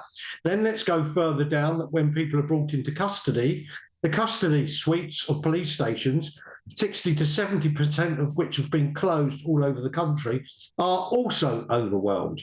But even if the police start to act on this, you're asking an understaffed, undertrained, extremely demotivated organisation to do the one thing which is most difficult of all in policing, which is go and have a confrontation with a nasty yob. That is the worst and most difficult thing to do in policing. And in days of video cameras and the Independent Office of Police Complaints ready to jump on police for all kinds of issues, and for which they then go through years and years of investigation, I've got to say, I'm sorry, it's just not going to work. Cops on the street are already voting with their feet. There's a major problem in staff retention with experienced officers, including my own son, the 9th member of our family to join the Metropolitan Police, who after 16 years as a detective sergeant on the anti-terrorist squad said, I've had enough. You know, when people like that walk out of the door, we've got a big, big problem. So my issue on this is lovely bit of spin from Yvette Cooper. Sounds nice. The actual singing of it, as Mark has quite clearly said, and you said, Martin, it just ain't going to happen. It's not going to make any difference. And a further point, the demographics of the UK, the kind of people who hang about on the streets are changing daily. With our streets and with our borders out of control, there are now tens and tens of thousands dissident young men wandering about in our towns and street centres from God knows where they come, no respect whatsoever for the law. It's just, you know, bottom line, they want to fix it. Let's throw 3 or 4 billion into policing with another billion into the courts and another couple of billion in the prisons, and then we might see something. But they're not going to do that because the government's skinned. So, yeah, bottom line, in summary, all good stuff. But poor Mark Rowley, the Commissioner of the Met's got to do his best. Right. In really difficult circumstances. He's always damned if he does and damned if he isn't. But those 2,000, I know where they're going to come from. They're going to chop the flying squad. They're looking at drafting officers back out of central command complexes where they used to give advice to civilian call handlers on how to deal with the calls, because there's no one else. And by the way, actually, even if they did recruit more people, there's no police stations to put them in and no places to put their lockers. Kev, that is a great point, because another thing that's mentioned in this report, and by the way, this will take us back to 2013 levels of policing, but here's the point. There were 8.4 million Londoners in 2013. Now the population is 9.7 million. That is an extra 1.3 million of the population, the same amount of coppers, and as you said, the 1.3 million people that are extra in London are sometimes of a very different demographic with a different respect towards law and order. One final point before we go, Kevin, who leapt out at me. The police stations also only plan to open 9 in the morning till 5 at night. Well, thank God criminals don't commit crimes outside those times, Kevin. Yeah, well, I mean, they're talking there about the front counters. I mean, the real problem with it is that with so many police stations cut, the response teams who used to turn out to the 999 calls or the foot patrols or bicycle patrols are now at big bases in tiny numbers all around the suburbs. And so they have to travel for large periods of time just to get to someone with a 999 call. And of course, that's why there's no one on pedal bikes anymore out there or walking, because they've got to get a bus. I mean, you couldn't make it up. Final point on all of this. Everyone forgets, although Boris paid for 22,000 newbies with very poor training, totally inexperienced, of which nearly 4,000 have already resigned and left, by the way, we forget the fact that there are still 20,000 less civilian staff employed from the police that were chopped by Theresa May, 5,000 of whom were employed by the Met. Those jobs were there for a reason, which is case file building, managing all other back office stuff. Cops have to come off the street to do that. So we are in a desperate state.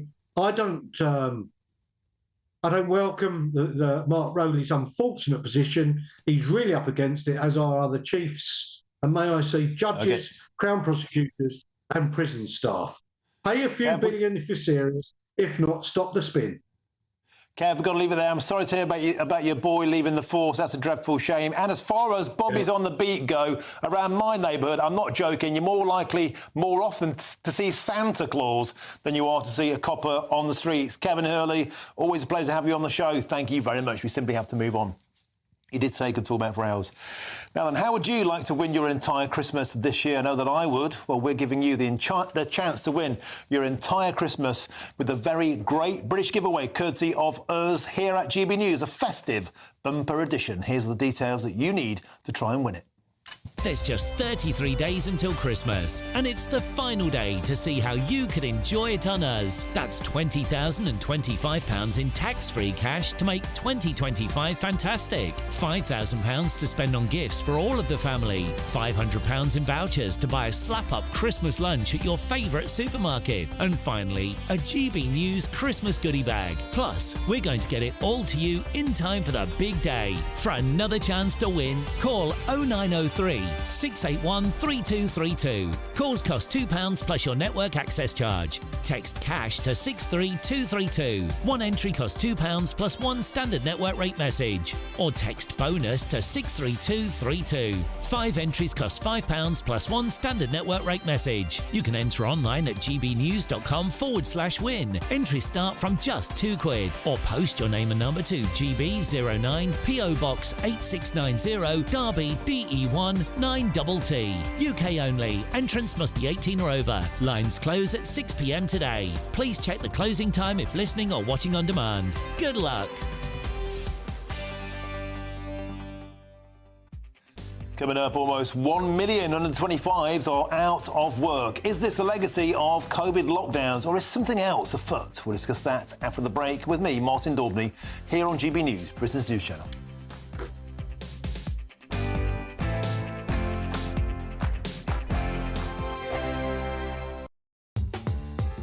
I'm Christopher Hope. From pop stars to politicians, I'll interview anybody in a pub who's got a political opinion. Join me every Friday on Spotify, Apple Podcasts, YouTube or gbnews.com, or wherever you get your podcasts.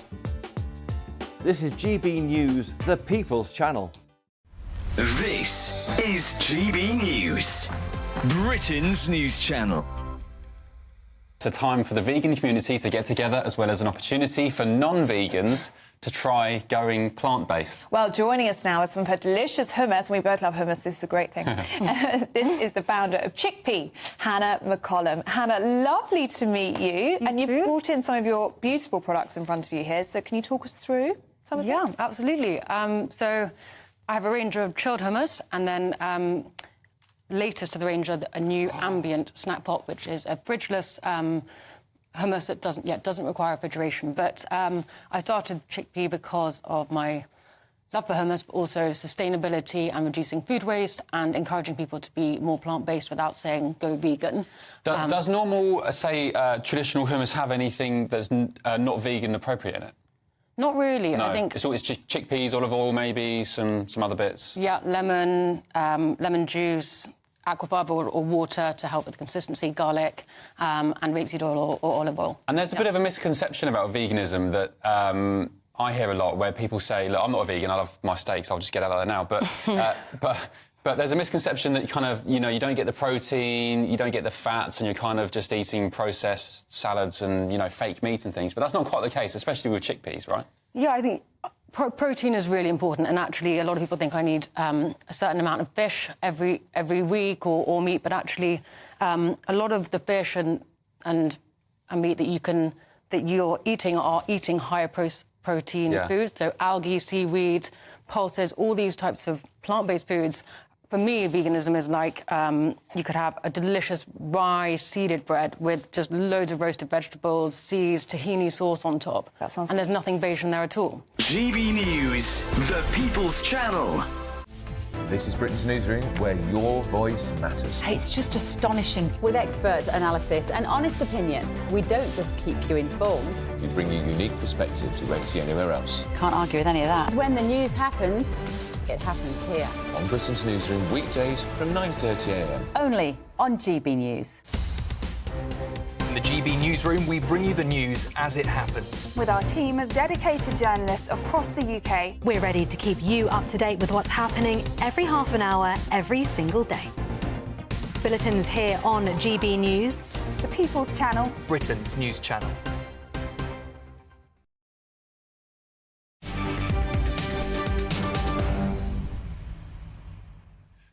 Welcome back. Time is 4:27 with me, Martin Daubney, here on GB News. An astonishing story now because almost 1 million under-25s are now out of work or not studying. It's the highest number of workless 16 to 24-year-olds since 2014, and now Labour are set to crack down on benefits. Well, what's going on? Let's discuss this now. It's the Chief Executive of the Learning and Work Institute, Steve Evans. Steve, thanks for joining us on the show. Fascinating report, a record number of people of a young age not in work, they're NEETs, they're not in employment, education or training, 946,000. What do you think is driving this? Is it laziness? Are they work shy? Are they just used to sitting on benefits, or is there something else going on? I think they're a really worrying set of figures because we know that a period of being out of work when you're young can have really long-term impacts on your career and job prospects. So we need to do something about this. It's definitely concerning. I think in terms of what's going on, you've got a lot of things happening. So some young people have had their education and transition to work as well disrupted through the pandemic. You've also had some rise pre-pandemic as well. You've got more young people citing mental health conditions as reasons of being out of work. And then you've also got at times a mismatch between the skills and experience young people have and the jobs that employers have. We know lots of employers are struggling to recruit. We've got lots of people out of work. We need to do better putting the two together. And lockdowns at the time, many people, myself included, were very concerned and highlighted the fact there were going to be perhaps unintended consequences. Social isolation, getting a taste, let's face it, for being paid not to do anything and then just going down that rabbit hole, as it were. And we've seen a 9% increase of this phenomenon, which is a big jump. And one thing that really leapt out to me was that young men are particularly hit. In fact, out of that 946,000 total, Steve Evans, 550,000 of them are men. The number of young men not in work or education has jumped by an astonishing 40% since lockdowns. Why are men being particularly impacted, Steve? I find that fascinating. Yeah, it really does stand out. I think a slight caveat is that the Office for National Statistics are having some problems with their numbers, so which isn't entirely helpful for people trying to do something about these things. But nonetheless, it does look like young men in particular are being affected here.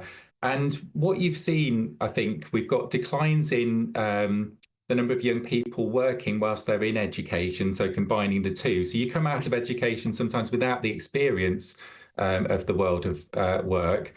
We've also got, so roughly half of young people who are on universal credit, so they're out of work, are in the searching for work groups. This means they've got to look for a job.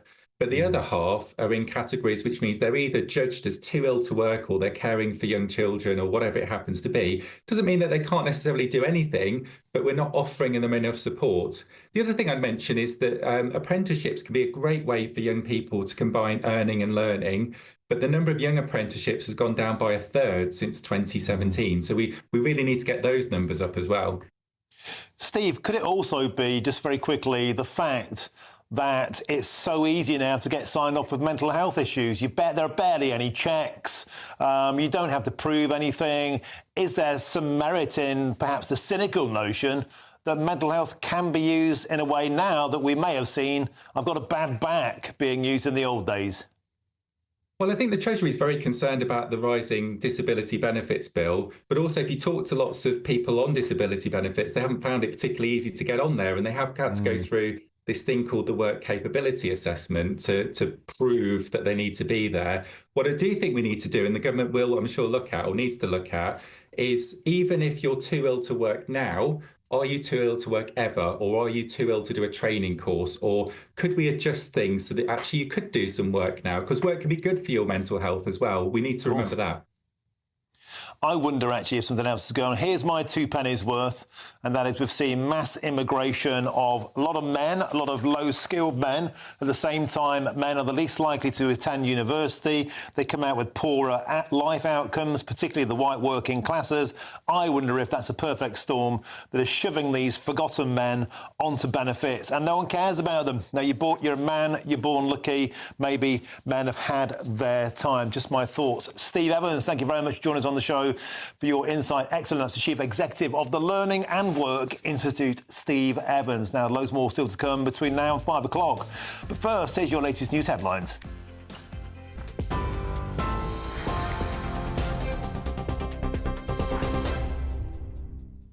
Good afternoon. I'm Sophia Wensler with your headlines at 4:32. Thousands of airline passengers were delayed after Gatwick Airport's South Terminal was evacuated because of a security alert. Travellers were unable to check in for more than 4 hours due to the incident today. Sussex Police confirmed that they were called to the airport this morning following a suspected prohibited item being found in some luggage. They also added that an explosive ordnance disposal team had been deployed to the airport as a precaution. Foreign Secretary David Lammy has vowed to continue supporting Ukraine following threats from Putin to strike the UK. The Russian leader confirmed the country had tested a new intermediate-range weapon in its response to Ukrainian missile strikes earlier this week. He also added that Russia are entitled to strike those countries who supported Ukraine. Sir Keir Starmer has backed the International Criminal Court following the news that they had issued an arrest warrant for Israeli Prime Minister and the country's former Defence Minister. A spokesperson for the Prime Minister has said that the government respected the independence of the ICC, but when asked if Netanyahu would be arrested if he came to the UK, the source said they would not be going into what they called the hypotheticals. Meanwhile, unlike Sir Keir Starmer, the Irish Taoiseach Simon Harris has confirmed that Israel's Prime Minister would be arrested if he arrived in Ireland. The parents of a British lawyer who died from suspected methanol poisoning in Laos have described her as a beautiful, kind and loving daughter. It was confirmed yesterday that British citizen Simone White was one of those to have died as a result of the incident. It comes as police in Laos have detained the manager and owner of the hostel in connection with the death of Simone and 5 other people. Those who were poisoned are believed to have been served drinks tainted with methanol. The hostel has denied the drinks in question came from its bar. In other news, the Queen will miss tonight's Royal Variety performance because of her recent chest infection. That's according to Buckingham Palace. In a statement, the palace said Queen Camilla continues to experience some lingering post-viral symptoms and that she had received advice from doctors to rest. It is the latest high-profile event Her Majesty has missed due to illness, having also had to miss remembrance events. And some breaking news, Donald Trump has been granted permission to seek dismissal of his hush money criminal case in which he was found guilty earlier this year. It comes in light of his recent victory in the November 5th US presidential election. The judge presiding over his trial has also agreed to delay the sentencing scheduled for next week. Those are the latest GB News headlines. Now it's back to Martin. For the very latest GB News direct to your smartphone, sign up to News Alerts by scanning the QR code or go to gbnews.com/alerts.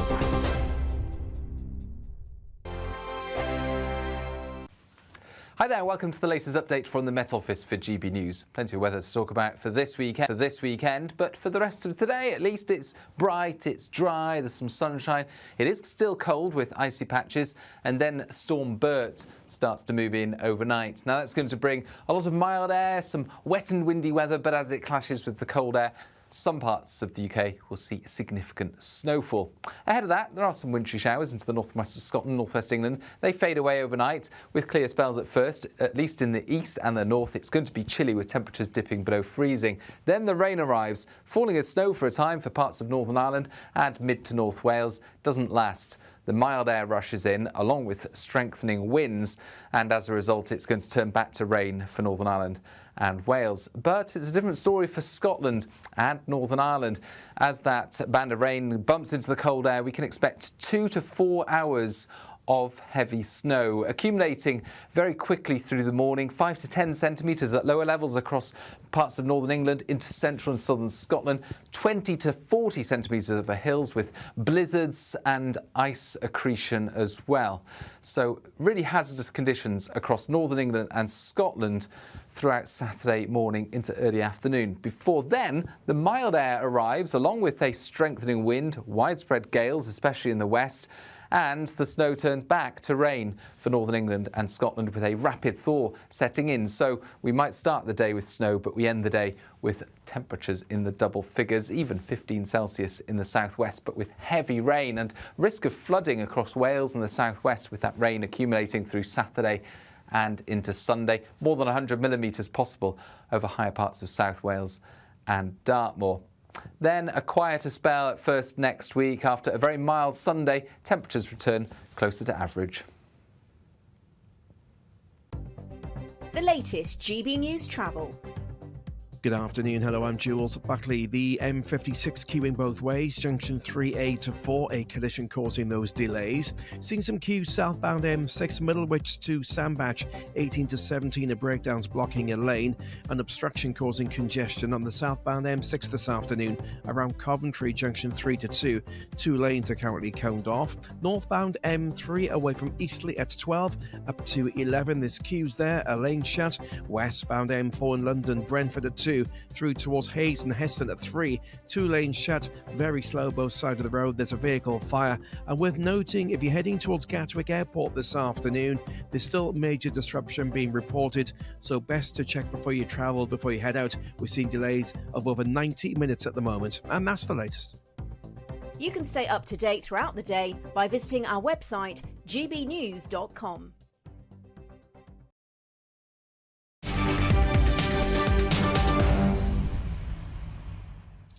Welcome back. Your time is 4:38. I'm Martin Daubney here on GB News. Now, freezing temperatures will hit the UK overnight as Storm Bert bullies his way through the UK. Now, the Met Office is predicting it will bring heavy rain, strong winds and disruptive snow across the weekend. And there's also warnings for potential flooding, power outages and travel disruption. Well, that's something to look forward to, isn't it? And joining us now is the meteorologist, John Catley. John Catley is a weatherman, and John Catley is an absolute legend. It's always an absolute delight to have you on the show. Here we go again. Another storm is tearing in. How will Bert measure up, John? Well, I think it's a bit of a brute, to be honest with you, Martin. It's going to be the second named storm of this season, and it's looking pretty nasty. I have to say, it's the equivalent of the triple lock, if not worse. In meteorological terms, we are going to get the wind, we're going to get the rain, we're going to get the flooding, we're going to get the power cuts, and we'll have some more snow as well. Now, what's happening, of course, is, as we all know, it's been a very cold week, the coldest week of the season so far. And there's still a lot of lying snow around the country, as we can see on the pictures here, especially down the east coast of England, across the Pennines, northern Scotland as well. So plenty of snow to get rid of. But before that happens, as the storm approaches the northwest of Ireland in the next 12 to 18 hours, it is producing these fierce winds. So there will be 40 to 50 miles an hour gusts across the whole country by Saturday morning, and strengthening to 70 miles an hour in more exposed parts as we go through the weekend. So it is going to get very windy, and the rain will be already piling in across Ireland tonight, and it'll be moving very quickly northeastwards during Saturday. And as it hits this colder air, this reservoir of very cold air sitting over the UK, then it is going to turn to snow very quickly. Even in your old stamping ground of the Nottinghamshire coalfields, Martin, you'll probably get a centimetre or so of snow first thing tomorrow morning before it turns back to rain. But further north, as you go up through the Pennines and up into Yorkshire and then Scotland, there'll be a lot more snow than that before it eventually turns milder. So we are going to see some very nasty conditions out there in the next 12 to 24 hours. And the rainfall eventually will turn out to be pretty heavy as well. And not to mention the snow melt come Saturday night into Sunday when it's very mild everywhere. There's going to be a lot of snow melt across the UK, so there will be significant water around many parts of the UK. There will be some flooding going on into Monday. And these strong winds are actually going to stay with us right the way through the next 3 days. We're going to see this storm centre, which is out to the northwest of Ireland for the weekend, eventually moving across the top of Scotland on Monday. It'll still have some pretty strong winds connected to it by then, and it turns colder again. And John Ketley, I don't know what it is about your voice. I find it very therapeutic. It takes me back to my day when I was a boy. And talking of which, and those coalfields of Nottingham, they're saying there could be potential power cuts. I mean, John, you and I are both old enough to remember huddling around a candle in the dark. Could it really happen again with Storm Bert? You were lucky to have a candle, Martin. I remember walking to work at Nottingham in through about a foot of snow one morning in 1982. It was absolutely awful. And it isn't going to be as bad as that. But for some parts of Scotland, the north of England, certainly for a while, for a short while during Saturday, it will get extremely nasty. And these power cuts are certainly on the cards. There's no question about that. What you get, of course, is ice accretion. You get the snow then gathering on the power lines, and that brings them down. So that's a temporary feature for the northern half of the UK. It's not going to be affecting everywhere. But, of course, the winds are going to be pretty fierce. They're going to be damaging winds across the whole of the UK in the next 2 or 3 days. And they can produce their own problems as well, not to mention structural damage and branches of trees coming off as well.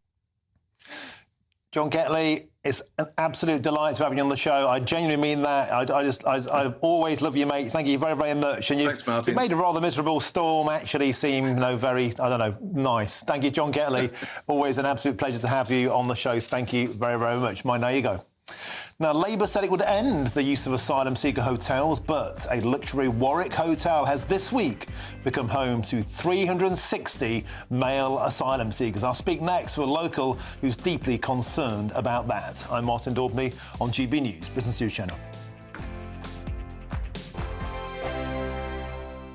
Why go out on a Friday night when Friday night comes straight to your home? Talking about? Join me and my A-team of top pundits. Chemistry tonight is electric. As we tackle the big stories of the day with wit, insight and fearless energy. Man of the people. It's all vibe. Just a filing cabinet on wheels with a tie on. So, order in Friday Night Live with me, Mark Dolan, every Friday at 8, only on GB News, the People's Channel, Britain's news channel. GB News Breakfast, every day from 6 a.m. The latest Channel 4 Dispatches documentary has revealed details about the royal family's finances, including reports that private royal estates have received millions of pounds of income from public bodies and charities. Morning, and morning, Stephen.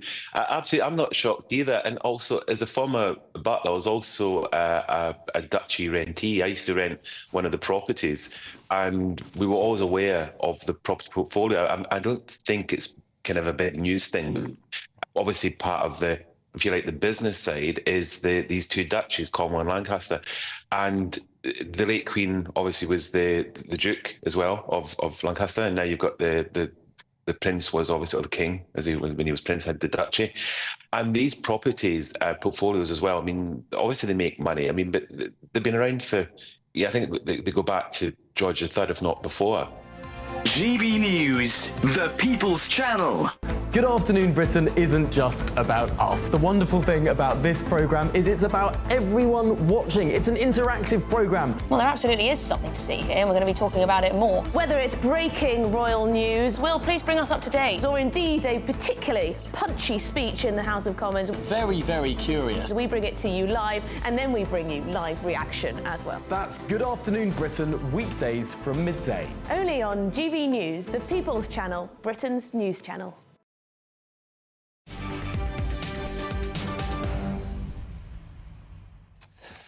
Welcome back. Your time is 4:46 and I'm Martin Daubney for you here on GB News.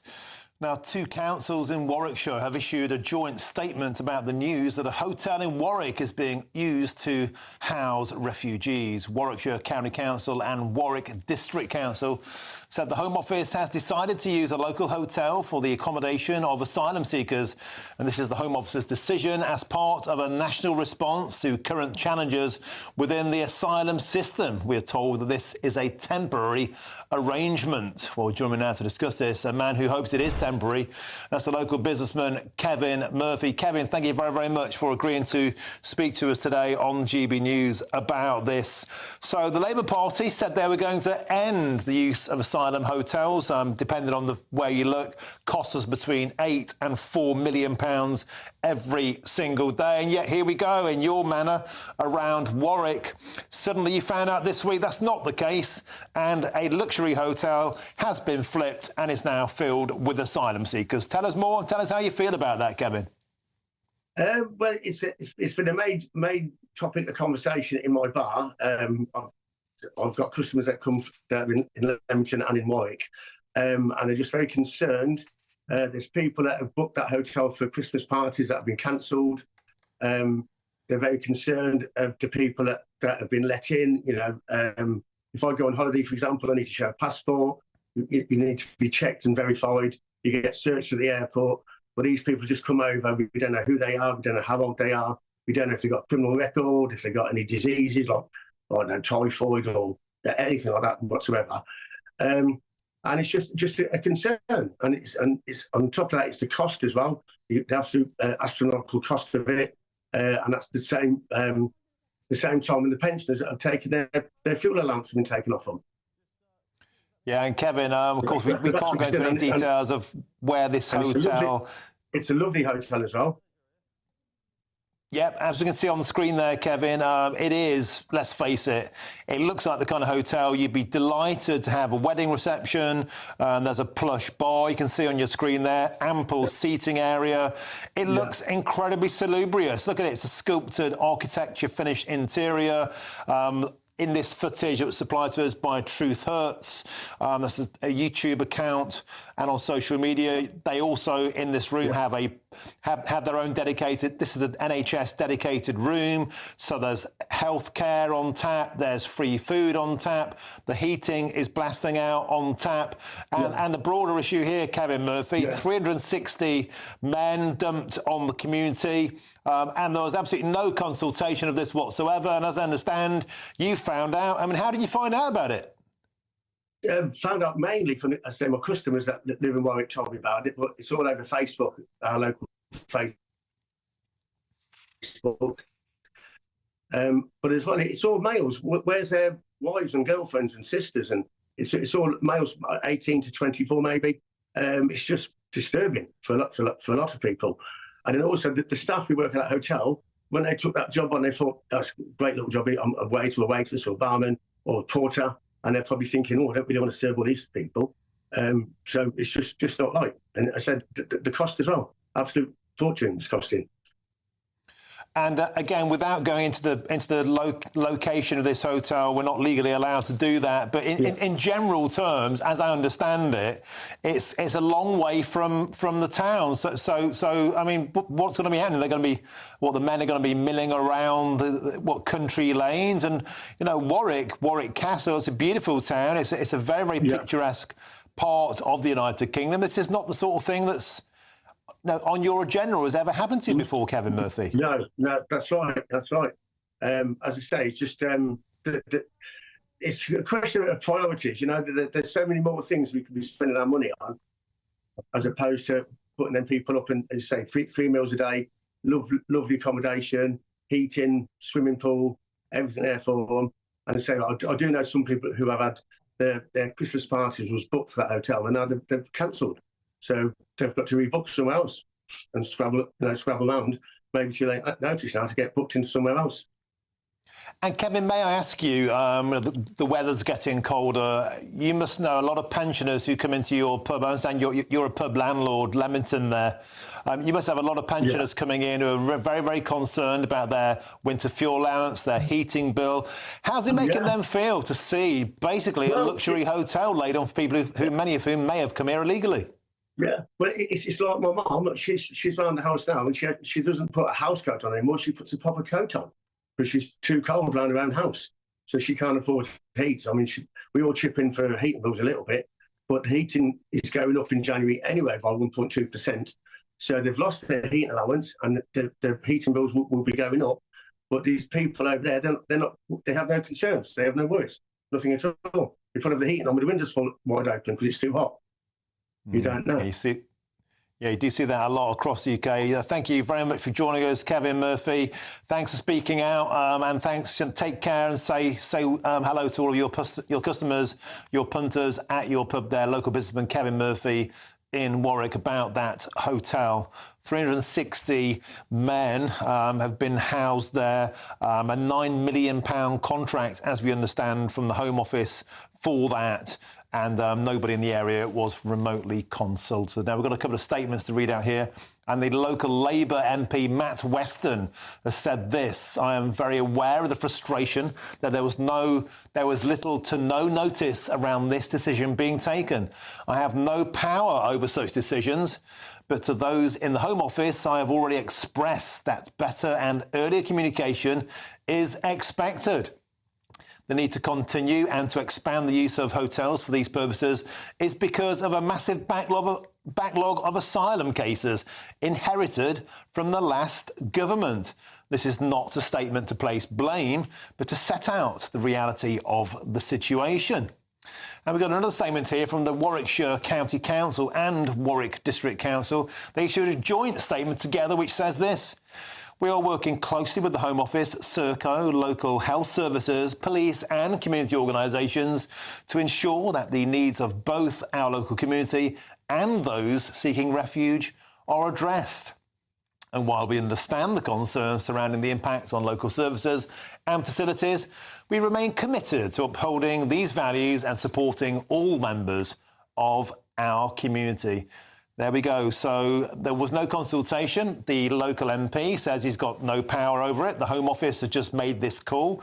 The council said they've got no power over it. The Home Office just made this call. People like Kevin Murphy are on the receiving end, and believe me, a lot of others I've been contacted by in the area. No consultation, no say.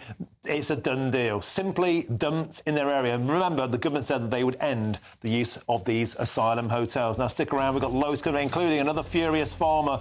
I'm Martin Daubney on GB News, Britain's News Channel. Now, here's your weather with Aidan McGibbon.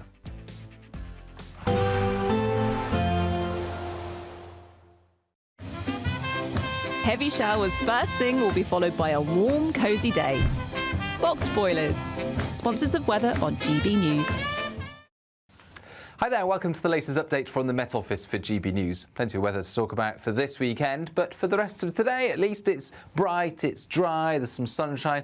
It is still cold with icy patches, and then Storm Bert starts to move in overnight. Now that's going to bring a lot of mild air, some wet and windy weather, but as it clashes with the cold air, some parts of the UK will see significant snowfall. Ahead of that, there are some wintry showers into the northwest of Scotland, northwest England. They fade away overnight with clear spells at first, at least in the east and the north. It's going to be chilly with temperatures dipping below freezing. Then the rain arrives, falling as snow for a time for parts of Northern Ireland and mid to North Wales. Doesn't last. The mild air rushes in along with strengthening winds, and as a result it's going to turn back to rain for Northern Ireland and Wales. But it's a different story for Scotland and Northern Ireland. As that band of rain bumps into the cold air, we can expect 2 to 4 hours of heavy snow, accumulating very quickly through the morning, 5 to 10 centimetres at lower levels across parts of northern England into central and southern Scotland, 20 to 40 centimetres over hills with blizzards and ice accretion as well. So really hazardous conditions across northern England and Scotland throughout Saturday morning into early afternoon. Before then, the mild air arrives along with a strengthening wind, widespread gales, especially in the west, And the snow turns back to rain for northern England and Scotland with a rapid thaw setting in. So we might start the day with snow, but we end the day with temperatures in the double figures, even 15 Celsius in the southwest, but with heavy rain and risk of flooding across Wales and the southwest with that rain accumulating through Saturday and into Sunday. More than 100 millimetres possible over higher parts of South Wales and Dartmoor. Then a quieter spell at first next week. After a very mild Sunday, temperatures return closer to average. Expect a warm front, moving from the kitchen right through to the rest of the house. Boxed boilers, sponsors of weather on GB News. The latest GB News travel. Good afternoon, I'm Jules Buckley. There's two lanes combed off on the southbound M6 around Coventry this afternoon. Junction 3 to 2 is queuing. Southbound M40, there was a breakdown. Junction 4 down toward Loudwater at 3. That's now cleared, we're still seeing delays.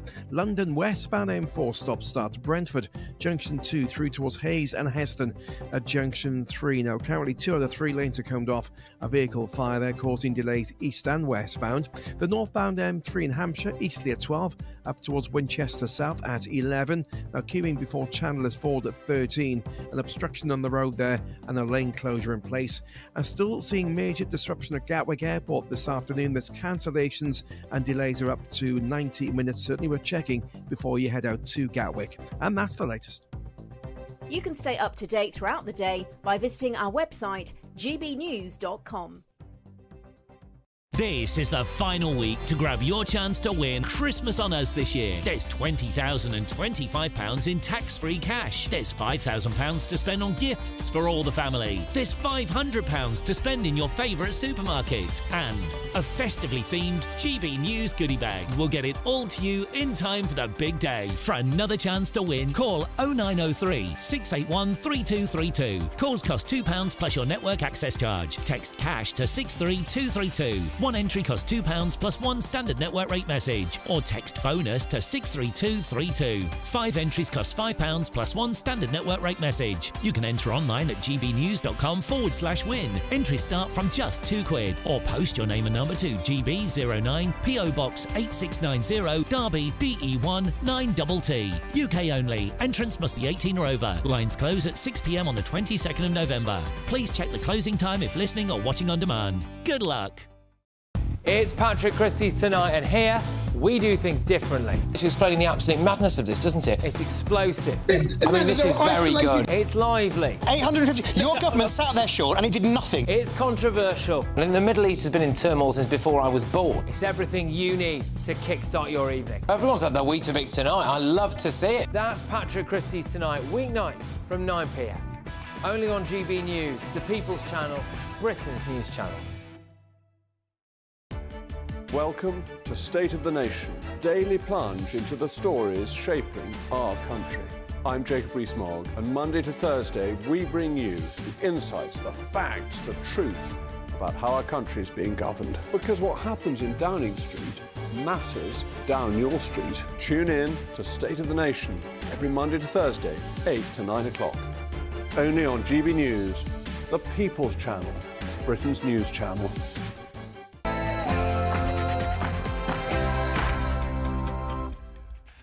A very, very good afternoon to you and have a happy Friday. It's 5 p.m. Welcome to the Martin Daubney Show on GB News. We're broadcasting for you live from the heart of Westminster and all across the UK. On today's show, first Oasis came back and now the ASBO is back. But will Labour's respect orders have more impact than the much-mocked 1990s variant of ASBO, especially as on the very same day the Metropolitan Police has announced they are axing 2,000 frontline coppers to cut costs. And early this week, on Tuesday, 20,000 furious farmers took to the streets of London to protest against Labour's inheritance tax raid. Well, today, shock new figures show the government is sending an astonishing £536 million to help foreign farmers. And that's more money than will be raised by Labour's inheritance tax raid soon. I'll be speaking to a farmer who is crying, enough is enough. And locals in Farnborough are livid after luxury flats were hoovered up by a London council to house homeless Londoners in their town. I'll be joined by a local councillor who feels that crime-ridden Newham is dumping problem tenants on their town that cannot even house its own homeless or its own needy citizens. And it's bar humbug from me, I'm afraid, because £8 for a pint with a 1 pint limit, £12 for a curry-flavoured hot dog, endless queues, seas of revellers, nothing remotely traditional or British, and the fear of a terrorist attack. Now, is it just me, or are Christmas markets completely and utterly rubbish? That's all coming up in your next hour.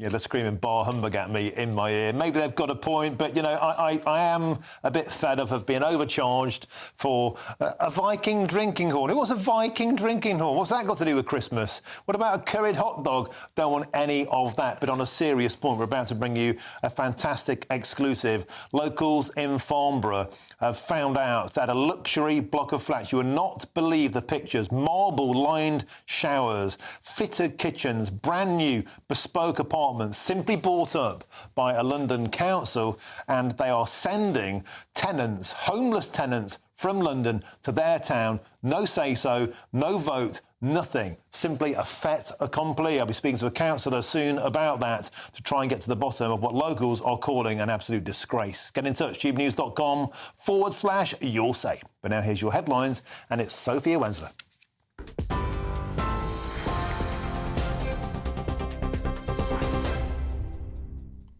Martin, thank you. It's just gone 5 o'clock. These are your headlines from the GB newsroom. We start with some breaking news. A woman who accused Irish mixed martial arts fighter Conor McGregor of raping her in a Dublin hotel 6 years ago has won her claim against him for damages in a High Court civil case. Nikita Hand, however, has lost her lawsuit against Conor McGregor's friend, James Lawrence, who she also accused of raping her in a Dublin hotel in 2018. 2 people who were detained over a suspect package which led to the closure of Gatwick Airport have now been released. Sussex Police says the package reported has been made safe by officers from a bomb disposal team, and the airport has now been handed back to its operator. The 2 people who were detained have been released and allowed to continue their journeys. Thousands of airline passengers were delayed after Gatwick Airport's South Terminal was evacuated because of the security alert. Travellers were unable to check in for more than 4 hours due to the incident earlier today. Foreign Secretary David Lammy has vowed to continue supporting Ukraine following threats from Putin to strike the UK. The Russian leader confirmed the country had tested a new intermediate-range weapon in response to Ukrainian missile strikes earlier this week. He also added that Russia are entitled to strike those countries who supported Ukraine. Earlier, a member of the Ukrainian parliament, Kira Rudik, told GB News how important it is for the West to continue their support. The only thing that Russia is good at is terrorizing peaceful cities with the missiles, and they are not even good in defending their own country. Right now, when they see that their Western support is actually helping Ukraine to defend ourselves against Russian terrorist attacks, he is expanding the threats. The Western leaders understand the value of these threats and understand that the only language that Russia understands is the language of force, the language of power. And this is why we keep asking to continue strengthening Ukraine in our defense against Russia and its terrible aggression. Now, Downing Street has indicated that Benjamin Netanyahu faces arrest if he enters Britain after an international arrest warrant was issued. Number 10 refused to explicitly comment on hypotheticals, but said the UK would follow its legal obligations.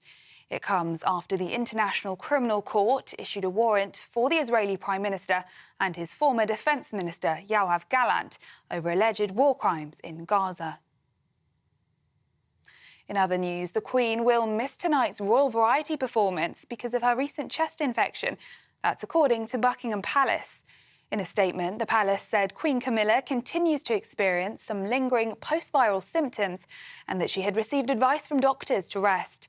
It is the latest high-profile event Her Majesty has missed due to illness, having also had to miss remembrance events. The parents of a British lawyer who died from suspected methanol poisoning in Laos have described her as a beautiful, kind and loving daughter. It was confirmed yesterday that British citizen Simone White was one of those to have died as a result of the incident. It comes as police in Laos have detained the manager and owner of the hostel in connection with the death of Simone and 5 other people. Those who were poisoned are believed to have been served drinks tainted with methanol. Earlier, one former guest at the hostel told GB News how shocked she is by the incident. I'm shocked because of how popular this hostel is, but you know, sometimes I kind of think, you know, how long, you know, until this actually happened, something like this. And that was literally like where every backpacker goes. Like, it's cheap, it's sociable, and as you say, they offer that free alcohol, and that's between 7 and 9 p.m. They're just serving it to everyone, and it's just vodka, rum, like everyone goes. Meanwhile, the hostel has denied the drinks in question came from its bar.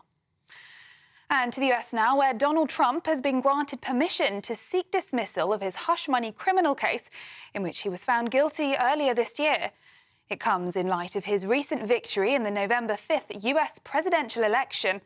The judge presiding over his trial has also agreed to delay the sentencing scheduled for next week. Those are the latest GB News headlines. More in half an hour. For the very latest GB News direct to your smartphone, sign up to News Alerts by scanning the QR code or go to gbnews.com/alerts.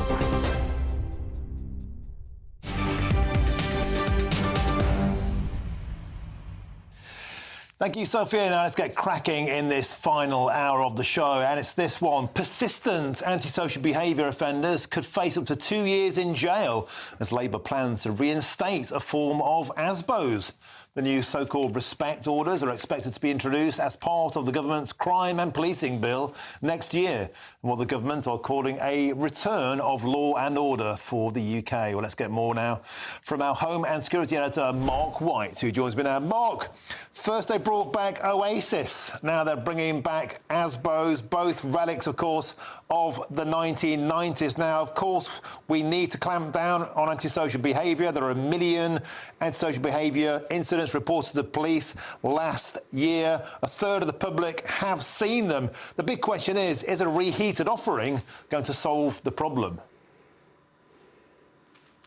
Well, many of us, of course, remember ASBOs from 1998 when they were introduced under Tony Blair and were largely seen as being quite unsuccessful because what they became was a badge of honour for these little ne'er-do-wells who really didn't give two hoots for the sanctions that were there at the end of the day, which was a threat of jail terms if they were persistent offenders, but no one really ever ended up behind bars, and most people just ignored the ASBO restrictions that were there. Well, we're told this time around it's new and improved by the Home Secretary Yvette Cooper that there will be the potential of 2-year jail terms, but unlikely given the very overcrowded nature of our prisons and the emergency measures that we've seen, and the emphasis away from trying to imprison people for lower level offending.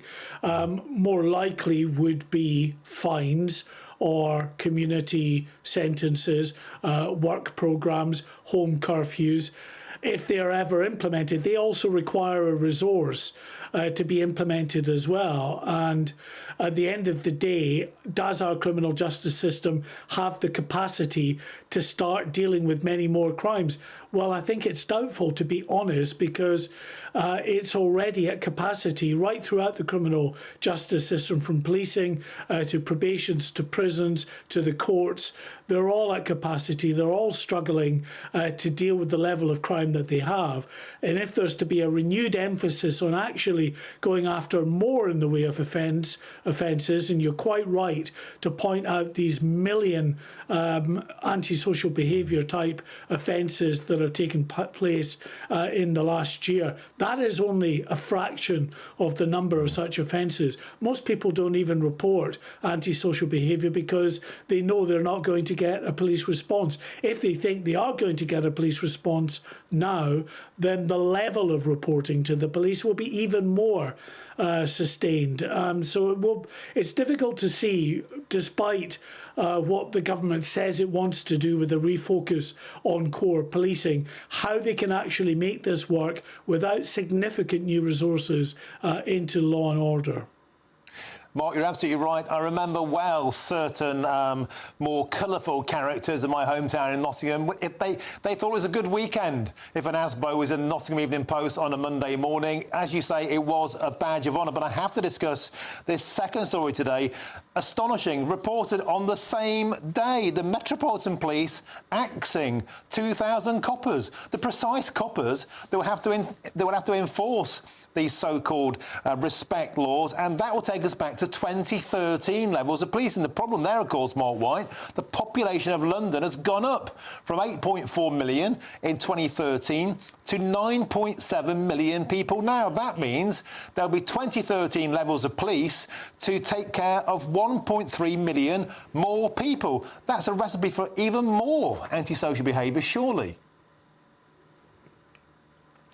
Well, absolutely it is, and it seems almost like a schizophrenic approach from the government here, because while on the one hand they're talking about actually being more proactive and dealing with the kind of very significant low-level crimes that pervade towns and cities right across the country, at the same time we're getting the country's biggest force, and others I'm sure are facing similar issues, talking about these very significant budget cuts that they're going to be faced with. Eye-watering was the term used by the Metropolitan Police Commissioner. It would mean a recruitment freeze, and so there would be 2,000 fewer police officers in London dealing with the many more crimes that they're expected to respond to. So it seems difficult to imagine how on earth they're going to be able to make this work, even if there is an imperative from the government's point of view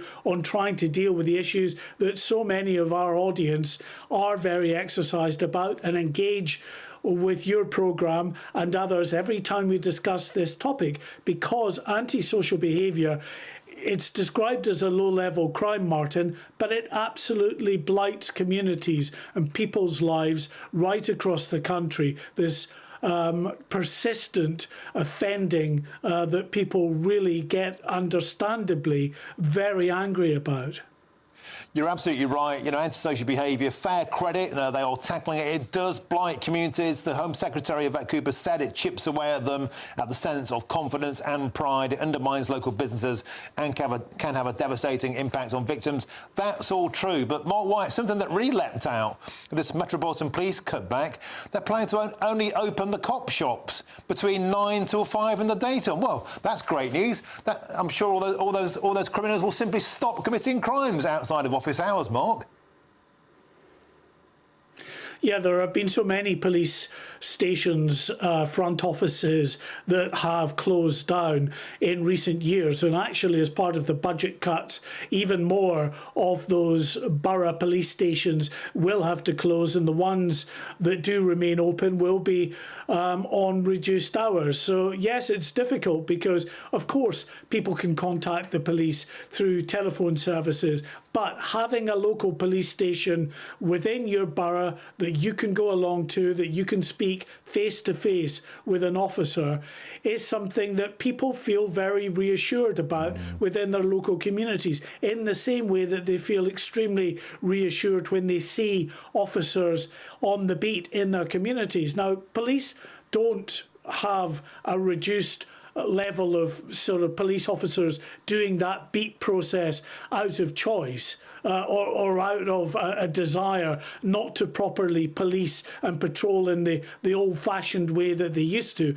It's purely because of the demand that's placed on the service now. Many of these calls, for instance, are mental health related calls, and they come in thick and fast. The only way the police can keep on top of it is to take officers off that footbeat patrol, put them behind the wheel of a vehicle and respond to one call after the other. It's enormously difficult. And the solution is more manpower. It's more money. Is the government really willing to put its sort of money where its mouth is in that sense and give the police the resources that they need? Well, judging by the Metropolitan Police, no. Yeah, Mark White, no, you're bang on. And I wish I was joking when I say I see Santa more often in my neighbourhood than I do a Bobby on the beat. And I'm not joking. I see coppers less than once a year. Mark White, thank you. Excellent as ever. Thank you very, very much. Now, moving on, similar topic. The cost of the government's zombie knife amnesty continues to rocket. Research by the Civic Future shows the government, who offered £10 per knife as an amnesty, originally only put aside £14,000, but they massively underestimated the amount of weapons that will be handed in, because now costs, get ready for this, have risen to a whopping £380,000 on this zombie knife amnesty. And joining me now to discuss this is the anti-knife campaigner, Ken Hines. Ken, always an absolute pleasure to have you on the show. This, to me, was a simply astonishing revelation. They figured out that they reckoned there would only be 472 zombie knives handed in, 472 in all of the UK, but 39,000 knives were handed in. Ken Hines, how did they get this so wrong? And is this actually a deep concern that there are actually a huge number of these deadly weapons on British streets? What is a deep concern is why on earth will any retailer want to sell zombie knife that is designed just to murder and maim outside of military use? Now again, that is the worrying thing. But what's the positive thing in all this? Any initiative that's going to stop them and make them think again and give up the production of such horrendous weapon has to be welcome. But as I said, it's saddened that it's taken an initiative like this to get them to give it up. I know predominantly that has come from one Luton-based wholesaler. And as I said, other wholesalers and other retailers who stock such knives need to give them up. There's no place in this country, there's no place to tempt young people into buying and glorifying violence through the exhibition of such horrendous weapons. Ken, you're absolutely right. And another incredible thing about this zombie knife amnesty is that retailers were actually sending them in directly themselves from warehouses. Ken, they were able to buy these knives for £6.10 online and sell them to the government, literally sell them to the government for a tenner. So there's evidence that actually retailers were making money out of the amnesty in a way that we've seen happen previously in the United States with gun amnesties. Guns were being bought cheap and being sold back to the government. It's a ludicrous situation. But Ken, on a more serious point, knife crime, despite this amnesty, is continuing to rise. 4% up this year. Ken Hines, the question is simple. Are these amnesties pointless? The amnesty on itself has a place, just like stop and search has a place, but it can't be the only thing you do. Now, simply, yes, if we don't address the underlying issues that a lot of young people, and there's a survey that's done this week that showed that even youngsters at the age of 11 are carrying weapons. And why? The predominant reason, they're not feeling safe. My thing is simply about how can we then try to turn that around? I'm part of a group called Community Against Violence and Street Fathers. And what we do, we go and engage with young people in these hotspot areas. And they're less likely, and if it does happen, we give them the option, give up their weapon to us or to give it up to the police. But it's not an option for you to walk away with that volatility that you have to walk with a knife. Now, again, my thing is going back that if we do not get in schools a lot earlier and teach them the value of mental well-being through building your emotional resilience, we will always have people turn into weapons. Now, you don't have to have a zombie knife. You could go in the kitchen and use many implements that are in the kitchen as a weapon. So I'm saying it's not the knife itself that is the problem. It's the person holding the knife that we have to do the work on. Okay, Ken Hines, it's always a pleasure to have your expertise on the show. Thank you very, very much. Mind now you go. Have a great weekend. That's Ken Hines, the anti-knife campaigner. Thank you very, very much indeed. Now then, how would you like to win your Christmas honours here at GB News? Because it's time for the Great British Giveaway and it's the final day. Today is the day where you could win your Christmas honours. And a reminder, it's £25,000 and 25 quid in tax-free cash and also a pile of festive goodies delivered to your door in time for the celebrations. We might even get Santa to deliver it for you. Here's all the details that you need to enter.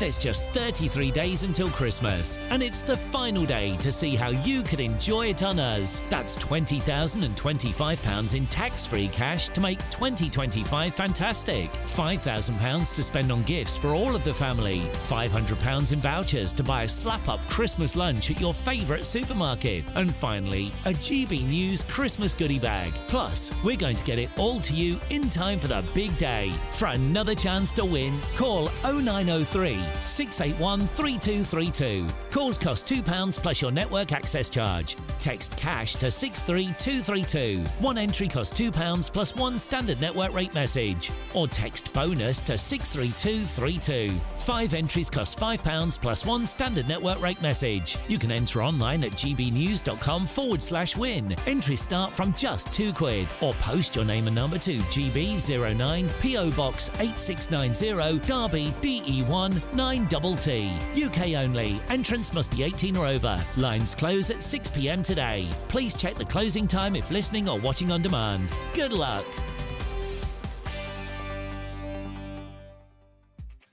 Coming next, are Labour prioritising foreign farmers over the best of British? Well, the figures certainly seem to indicate that, and I'll tell you precisely how much we're sending overseas instead of boosting the pockets of our very own best of British farmers. That's next with me, Martin Daubney, here on GB News, Britain's news channel.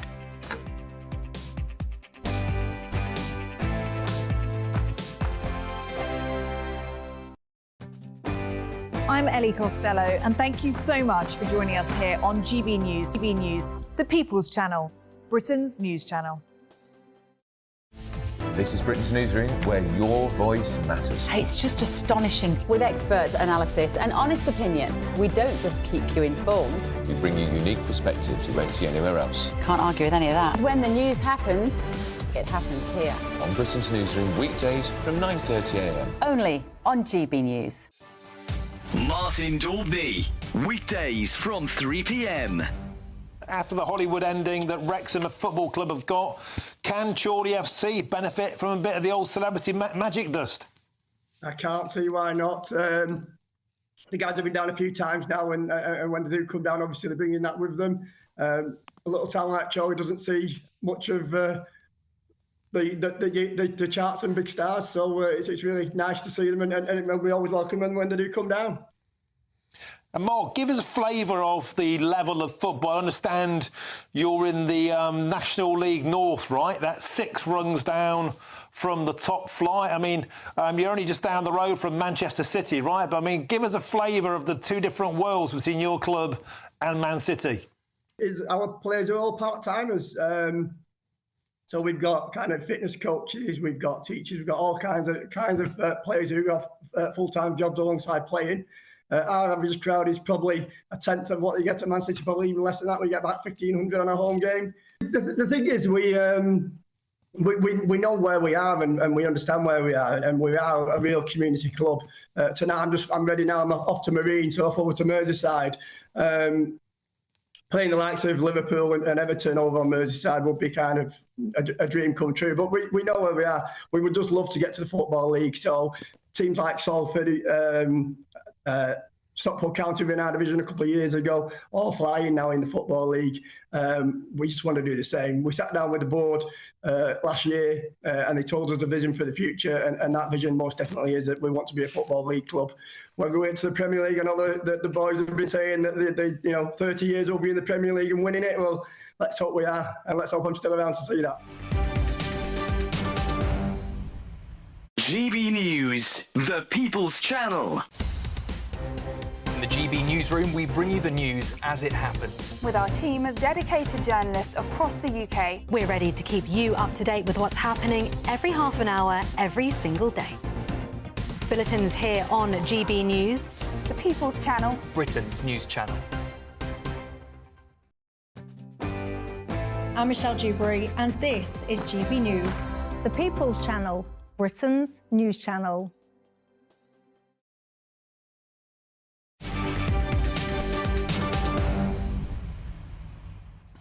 Welcome back. Your time is 5:26 with me, Martin Daubney, here on GB News. Now, British farmers are once again making their voices heard in opposition to the government's agricultural policies after new data out today revealed an astonishing figure that more than £530 million is being sent to foreign farms. The Environment Secretary, however, has insisted that farmers remain the backbone of Britain, with Steve Reed, the Environment Secretary, announcing £5 billion worth of funding into farming over the next 2 years. Well, joining us now to discuss this is the farmer Charles Godby. Charles, welcome to the show. I know you're farming there out of Warwickshire. This absolutely blew me away, these figures today. I'm not going to lie to you, Charles. We know that the inheritance tax rate will raise around about £520 million for the Exchequer. Figures today, 536, so that's £16 million more is being sent to farmers overseas, including 16 million quid to help them grow tea in Rwanda, 24 million quid for Kenyan food security, and £24 million to Kenya to help them with their food security. Charles, how does this make you feel? You were protesting this week about the screws being placed on the thumbs of British farmers, and now we find out more money is going abroad. How does it make you feel? Furious, biggest belief. And I'm, to be honest with you, the sad thing is I'm not even surprised. I don't put anything past this government right now. And I mean, they're imposing this family farm tax on us, and it's going to impact a lot more people than they're suggesting. I mean, a lot of surveys saying it's going to be affecting up to 66% if you look at DEFRA's figures, 75% of farmers if you look at the NFU's figures. This is going to have a huge impact, not just on family farms, but on our capability to produce food and our food security in this country. And so to see that they're just taking the mick out of farmers in this country, and they're destroying food security in the UK, and to be pumping money overseas, and we're going to become more reliant on produce coming into this country that does not meet our standards. Now, Charles, that brings me on to my next little beautiful cow there kissing the camera. That brings me on to my next point. I don't know if you saw this, but obviously Bill Gates was at Downing Street before the general election. Yesterday, Sir Keir Starmer, let's get this on screen now. Sir Keir Starmer tweeted a meeting that he had with BlackRock. BlackRock, of course, is the company that's bought up huge swathes of land in America. They're into centralised food production, as is Bill Gates, and Sir Keir Starmer seems to be intimating that a similar kind of deal, similar kind of arrangement might be best for Britain. How does that make you feel, the concept that land could be hoovered up by international conglomerates? Well, that is what's going to happen with this family farm tax, because we're not going to see farming and food production, not for family farmers, able to purchase land.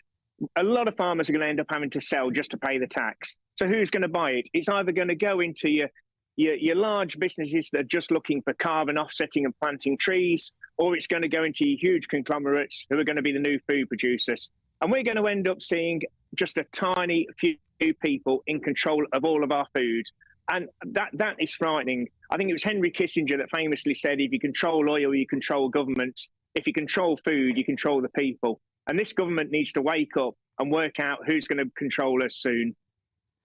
Charles, could I ask you a question? It was very well behaved this Tuesday. We had a studio here in GB News packed full of farmers. It was something of a festival spirit. Queensberry rules thus far, but we saw back in the year 2000 when Tony Blair's regime hiked fuel duty, the farmers teamed up with the haulage operators. They blockaded fuel depots and the government were forced into a U-turn within 1 week, a 25 percentile decrease in Tony Blair's popularity. Do you think history could repeat itself? Could there be an escalation of farmers getting, how should we say, slightly more maverick in their approach?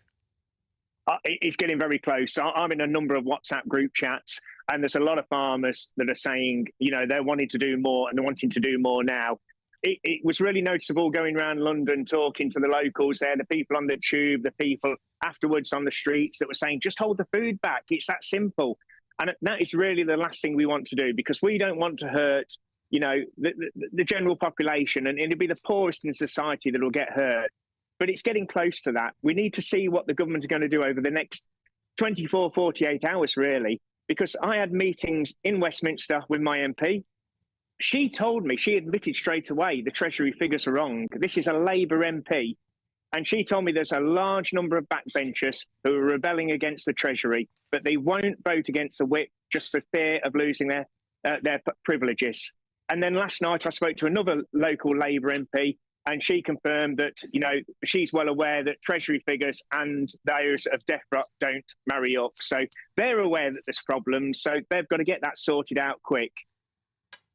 Fascinating stuff, and thank you very, very much for sharing that with us, Charles Goby.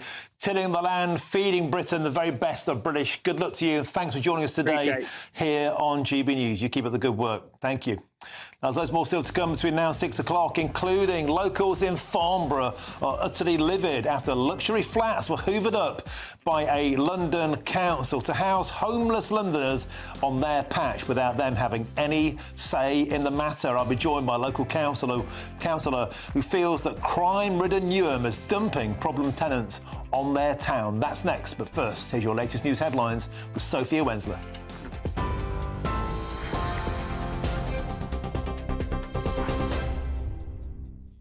Martin, thank you. It's 5:32. These are your headlines. A woman who accused Irish mixed martial arts fighter Conor McGregor of raping her in a Dublin hotel 6 years ago has won her claim against him for damages in a High Court civil case. Nikita Hand, however, has lost her lawsuit against Conor McGregor's friend, James Lawrence, who she also accused of raping her in a Dublin hotel in 2018. Two people who were detained over a suspect package which led to the closure of Gatwick Airport have now been released. Sussex Police says the package reported has been made safe by officers from a bomb disposal team, and the airport has now been handed back to its operator. The two people who were detained have been released and allowed to continue their journeys. Thousands of airline passengers were delayed after Gatwick Airport's South Terminal was evacuated because of a security alert. Travellers were unable to check in for more than 4 hours due to the incident earlier today. Foreign Secretary David Lammy has vowed to continue supporting Ukraine following threats from Putin to strike the UK. The Russian leader confirmed the country had tested a new intermediate-range weapon in response to Ukrainian missile strikes earlier in the week. He also added that Russia are entitled to strike those countries who supported Ukraine. In other news, Downing Street has indicated that Benjamin Netanyahu faces arrest if he enters Britain after an international arrest warrant was issued. Number 10 refused to explicitly comment on hypotheticals, but said the UK would follow its legal obligations. It comes after the International Criminal Court issued a warrant for the Israeli Prime Minister and his former Defence Minister, Yoav Gallant, over alleged war crimes in Gaza. Donald Trump has been granted permission to seek dismissal of his hush money criminal case in which he was found guilty earlier this year. It comes in light of his recent victory in the November 5th US presidential election. The judge presiding over his trial has also agreed to delay the sentencing scheduled for next week. And the Queen will miss tonight's Royal Variety performance because of her recent chest infection. That's according to Buckingham Palace. In a statement, the palace said Queen Camilla continues to experience some lingering post-viral symptoms and that she had received advice from doctors to rest. It is the latest high-profile event Her Majesty has missed due to illness, having also had to miss remembrance events. Those are the latest GB News headlines. More in half an hour. For the very latest GB News direct to your smartphone, sign up to News Alerts by scanning the QR code or go to gbnews.com/alerts.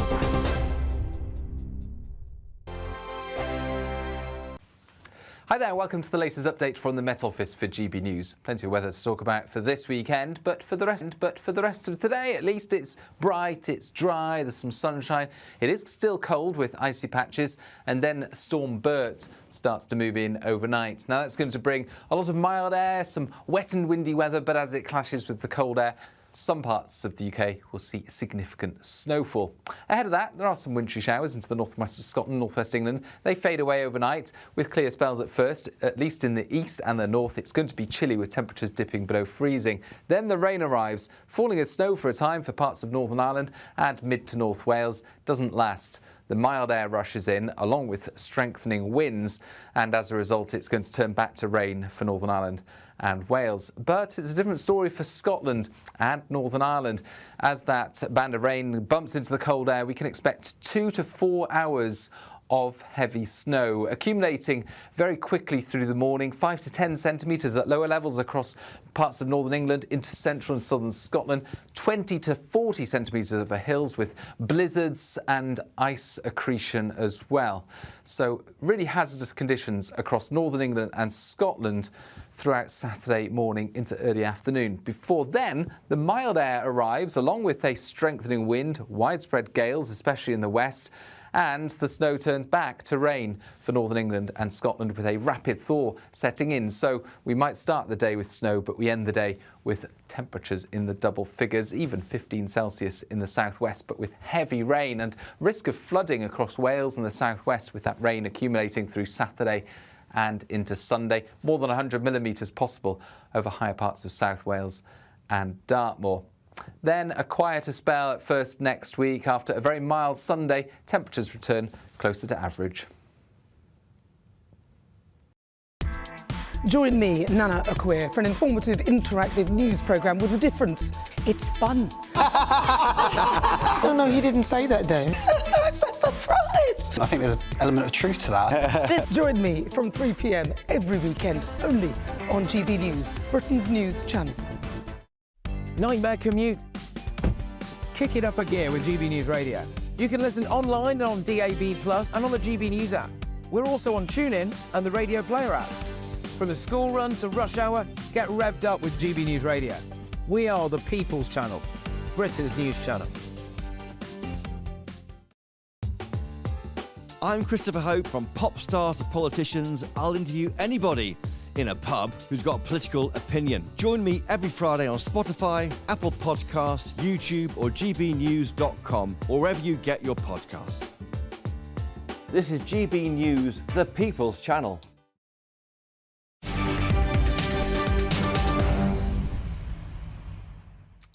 Welcome back. Your time is 5:38 with me, Martin Daubney, here on GB News. Now, the Labour-controlled Council of Newham is shipping out some of its homeless people 40 miles east to a small town in Hampshire. Farnborough Town, best known for its air shows, of course, will house people in a luxury, newly built apartments building called Savoy Place. Now, as you can see on your screens, look at it. The futuristic block boasts panoramic views, elegant furnishings, tasteful wooden flooring, fully fitted opulent kitchens and luxury marble-lined bathrooms. It's the kind of place that anybody would kill to live in, fit for a prince, let alone a homeless family from London, you might think. Now, the local council for Farnborough, Rushmore Borough Council, has been raising concerns about the impact of moving homeless families from London to Hampshire, including the potential additional demand on local housing, schools and health services, as well, of course, as a potential rise in crime. Now, joining us now to discuss this is the Conservative Councillor for Rushmore Council, Gareth Lyon. Gareth, welcome to the show. Pleasure to have your company. Look, London councils have had a long and illustrious history of dumping their social problems in other boroughs because they're cash rich. They can export their problems when they run out of housing in their areas. We've seen it historically in places like Hastings, the drug addicts sent to those coastal towns with obviously the knock-on social impact. And now it's Farnborough's turn. How did we get to this point, and how did the locals and the council not manage to stop this? Good evening, Martin, and thank you very much for having me on here. Of course, remember, the only reason we know about this at all is because just under 2 months ago, our local association chairman, Maurice Sheehan, came on your programme and whistle blew to you about it. Until that point, residents were not being told anything. Our Member of Parliament has stayed entirely silent as far as we can tell. I don't believe you've had anyone on this programme today from Rushmore Borough Council. I think you'd have expected the local leadership to be on here explaining themselves. As it is, this is causing real concern in the local community. For a start, it's going to cause real problems to the local community in terms of impacts on education. The schools simply don't have the spaces in the local area to take on a large number of people at short notice. It's going to cause significant additional strain on the local health service and on all other local services. As it is, the people moving into the flats themselves are also being let down by Newham Borough Council. We've heard some really worrying messages that Newham are looking to cram large families into a one-bedroom flat, two families into a two-bedroom flat. It's just is unacceptable for them and unacceptable for the local area. We think that far more should have been done to raise this issue and to fight for the local area. We're also hearing even more worrying concerns that this is just the start, and we could see far more of this happening in future in our area.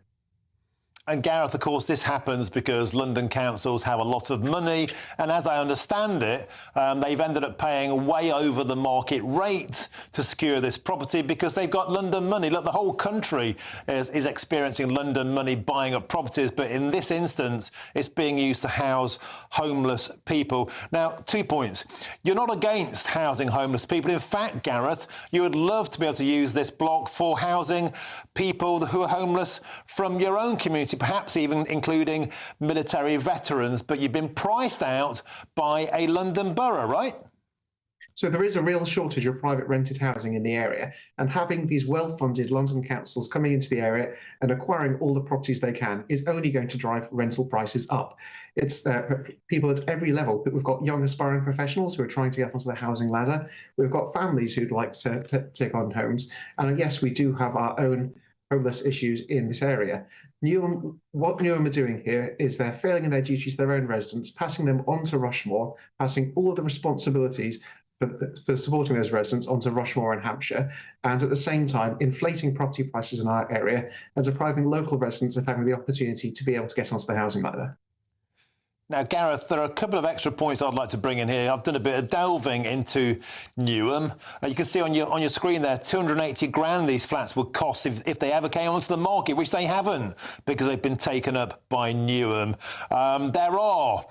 There are 11,100 council houses standing empty in London. And guess what? There are 756 of them in Newham. There are empty flats in Newham. These are official figures. They could be renovated. They could be done up. And let's talk, Gareth, about the social fabric of Newham. It's the second most dangerous borough in all of London. Crime rates in Newham are 32% higher than even the entire London average. And trust me, I live in London. Crime is an issue. Now, of course, Gareth, homeless people anywhere deserve a chance. We must support them when they fall to their low mark. And that's what you're saying. Local homeless people should be housed there first, not people being shipped in from London. Well, you talk about the social fabric. Of course, let's look at the people who are going to be moved over themselves. They are going to be moved hours away from where they live, from where they may have families, friends, connections, and they're going to be uprooted from East London and planted in Hampshire. It's hard to see how that can work for them or for the local area. As you say, housing is getting way too expensive in our local area. We would rather those houses were available to house local people. And yes, we do have too many people who are in need of housing, people who are on our own homelessness list that we would like to see supported. As it is, Newham are exporting their own problems over to us. They're not doing the right thing by their own residents, and they're causing so many knock-on problems for our area, which do not need to be inflicted on us.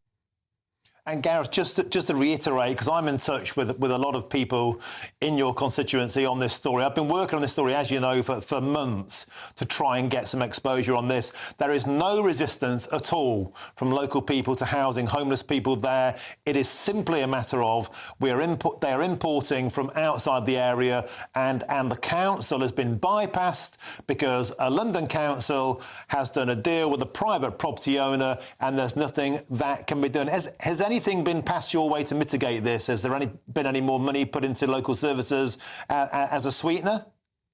We would like to have seen our council, the political leadership of our council, taking a much stronger stance on this. As I said, there was this wall of silence for residents until former councillor Maurice Sheehan, our local association chairman, came on here and broke the news. I think we could have avoided getting here if our local council leadership and our MP had fought this, publicly drawn a line under it, and called upon ministers to intervene. We could have avoided ending up here. You're right, we do have severe housing needs in our area, including many military veterans, and we think that should be the priority in our area now. I've spoken to Hampshire County councillors today. They're not aware of any additional funds going into local schools. I do know that many of the schools in the local area simply don't have the places. So we're probably going to end up in a position here where Hampshire are going to have to start busing the kids from this site sort of 20, 30 minutes to other sites in other towns, which is just additional cost. And it's not right for the kids either. OK, we're going to have to leave it there. Thanks for appearing on the show. Gareth Lyon is Conservative councillor for Rushmore Council. Now, we did request a statement today, and in fact, over the course of many days, believe me, from Newham Borough Council. Well, they told us that their position hasn't changed, but when we asked what their position was, they didn't respond, and we phoned them multiple times, I would say at least 10 to 12 times, and we emailed them repeatedly. They weren't forthcoming in supplying a statement. Now, what does that say to you? But we digged around and we did find a document on their website which sets out their council's housing placements policy for homeless households. And I have to stress that this is their general policy rather than a comment on this specific case, which they simply weren't happy to supply us with, it would seem. And the policy document states this: the council has a policy to provide suitable accommodation within Newham wherever possible. However, we are only able to do this subject to the supply of suitable and affordable accommodation being available within the borough.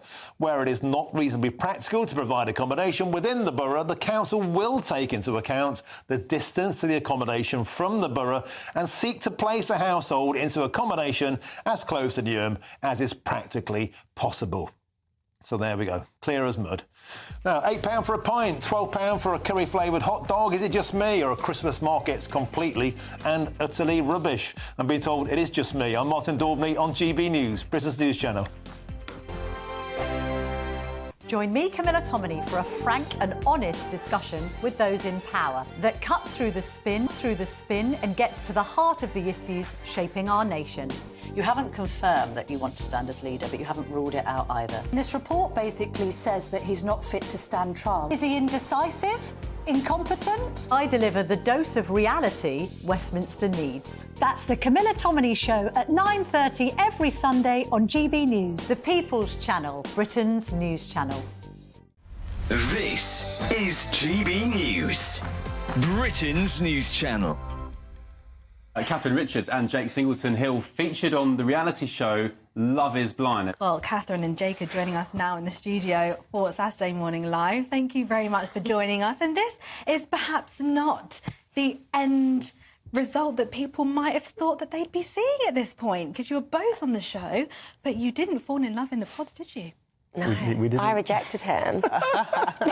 You guys look great together. Yeah. Very happy as well. It seemed like you guys were really strong, and it almost seemed like Freddie, after he admitted to you that he'd cheated in the past. I actually respected the fact that he told me up front.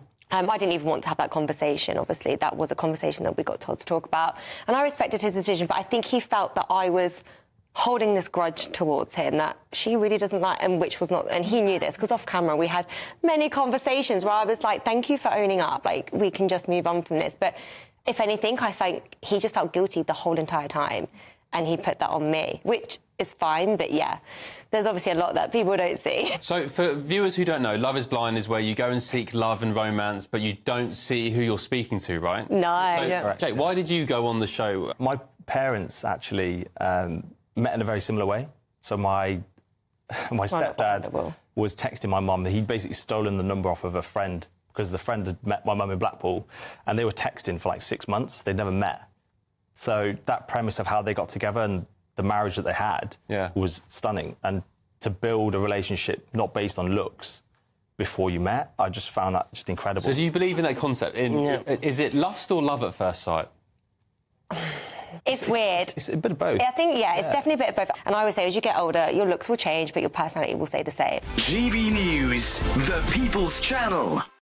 It's Patrick Christie's Tonight, and here we do things differently. It's explaining the absolute madness of this, doesn't it? It's explosive. I mean, this is very good. It's lively. 850. Your government sat there, Sean, and it did nothing. It's controversial. And the Middle East has been in turmoil since before I was born. It's everything you need to kickstart your evening. Everyone's had their Weetabix tonight. I love to see it. That's Patrick Christie's Tonight, weeknights from 9 p.m.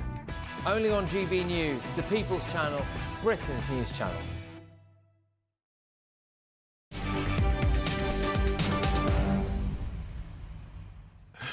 Welcome back. It's 10 to 6 with me, Martin Daubney, here on GB News. Now, £8 for a pint, 12 quid for a curry-flavoured hot dog, endless queues and nothing remotely traditional or British. Is it just me? Or are Christmas markets just complete and utter rubbish? Well, I'm joined now by a man who goes by the name of Mr. Christmas. It's Andy Park.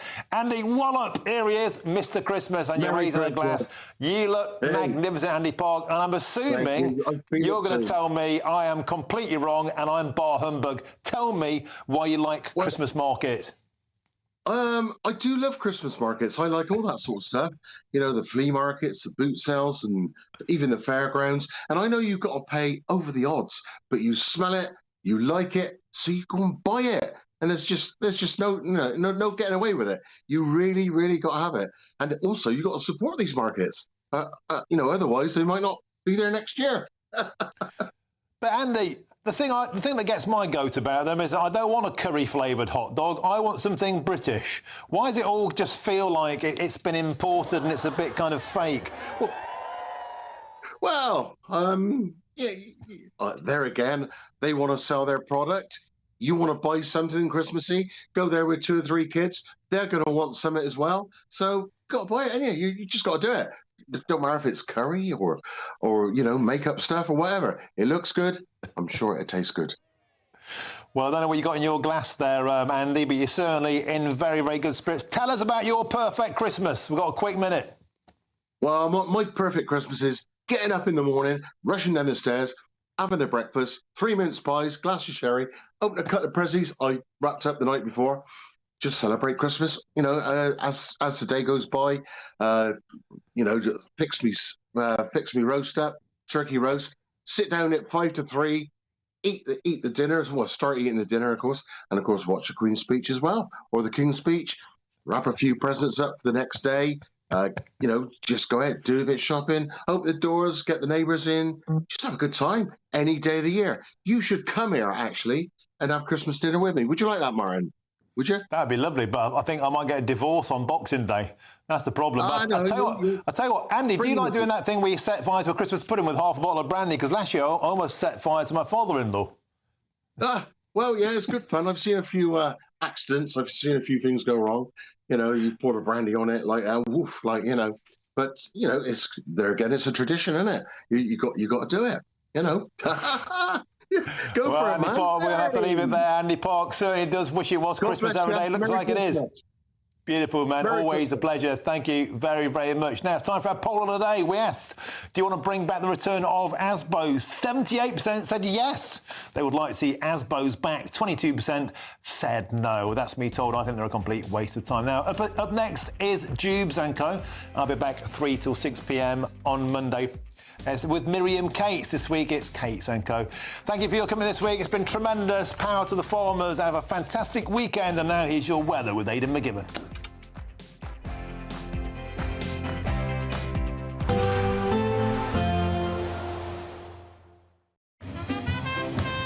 There will be a light breeze in the morning, leading to a warm front. Boxed heat pumps, sponsors of weather on GB News. Hello, welcome to the latest update from the Met Office for GB News. Storm Bert arrives during the next 24 hours, bringing with it a multitude of hazards, from heavy snow to strong winds and increasingly heavy rain for many as well. Here comes Storm Bert from the Atlantic, carrying mild, wet and windy weather, but also bumping into the cold air that is resident across the UK.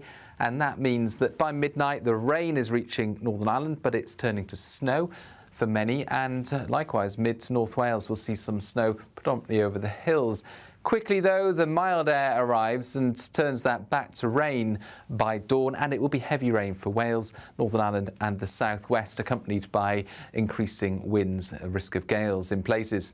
So a wet and windy start to Saturday for many in southern England and South Wales. Very mild temperatures at 12 or 13 Celsius first thing, likewise for Northern Ireland. But for Northern England, as well as parts of Scotland, we're going to see a longer period of snow, 2 to 4 hours through Saturday morning, and that snow is going to be heavy. It's going to be accumulating thick and fast, up to 10 centimetres at lower levels, for example the Vale of York through the central belt as well, 20 to 40 centimetres over hills, accompanied by gales. That's going to lead to blizzards over the hills of Northern England and Scotland, as well as power line accretion, and so risk to power interruptions and risk of really treacherous travelling conditions.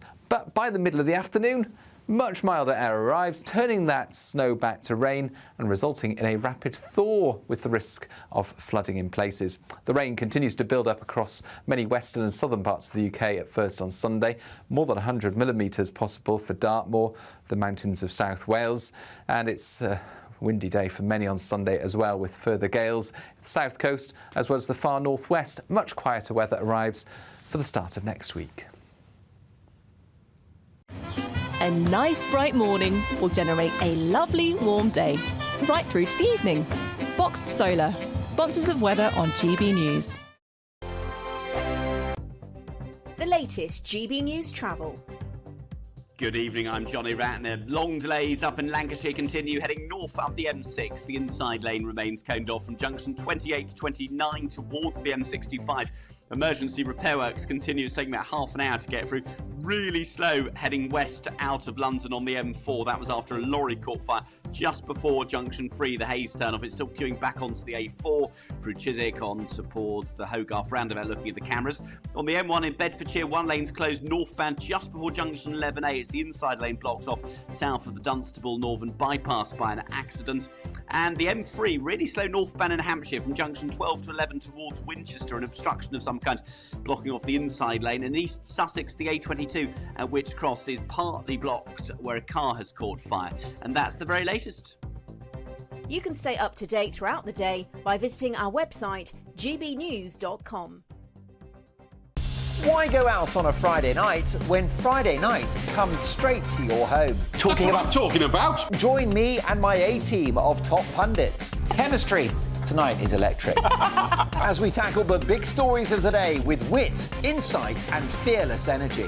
Man of the people. It's all vibe. Just a filing cabinet on wheels with a tie on. So, order in Friday Night Live with me, Mark Dolan, every Friday at 8, only on GB News, the People's Channel, Britain's news channel.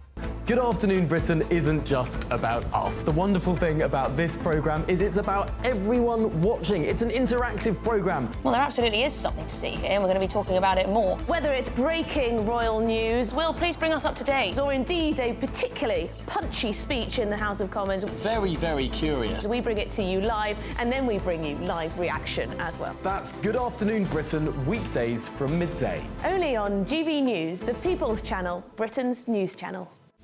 This is Britain's Newsroom, where your voice matters. It's just astonishing. With expert analysis and honest opinion, we don't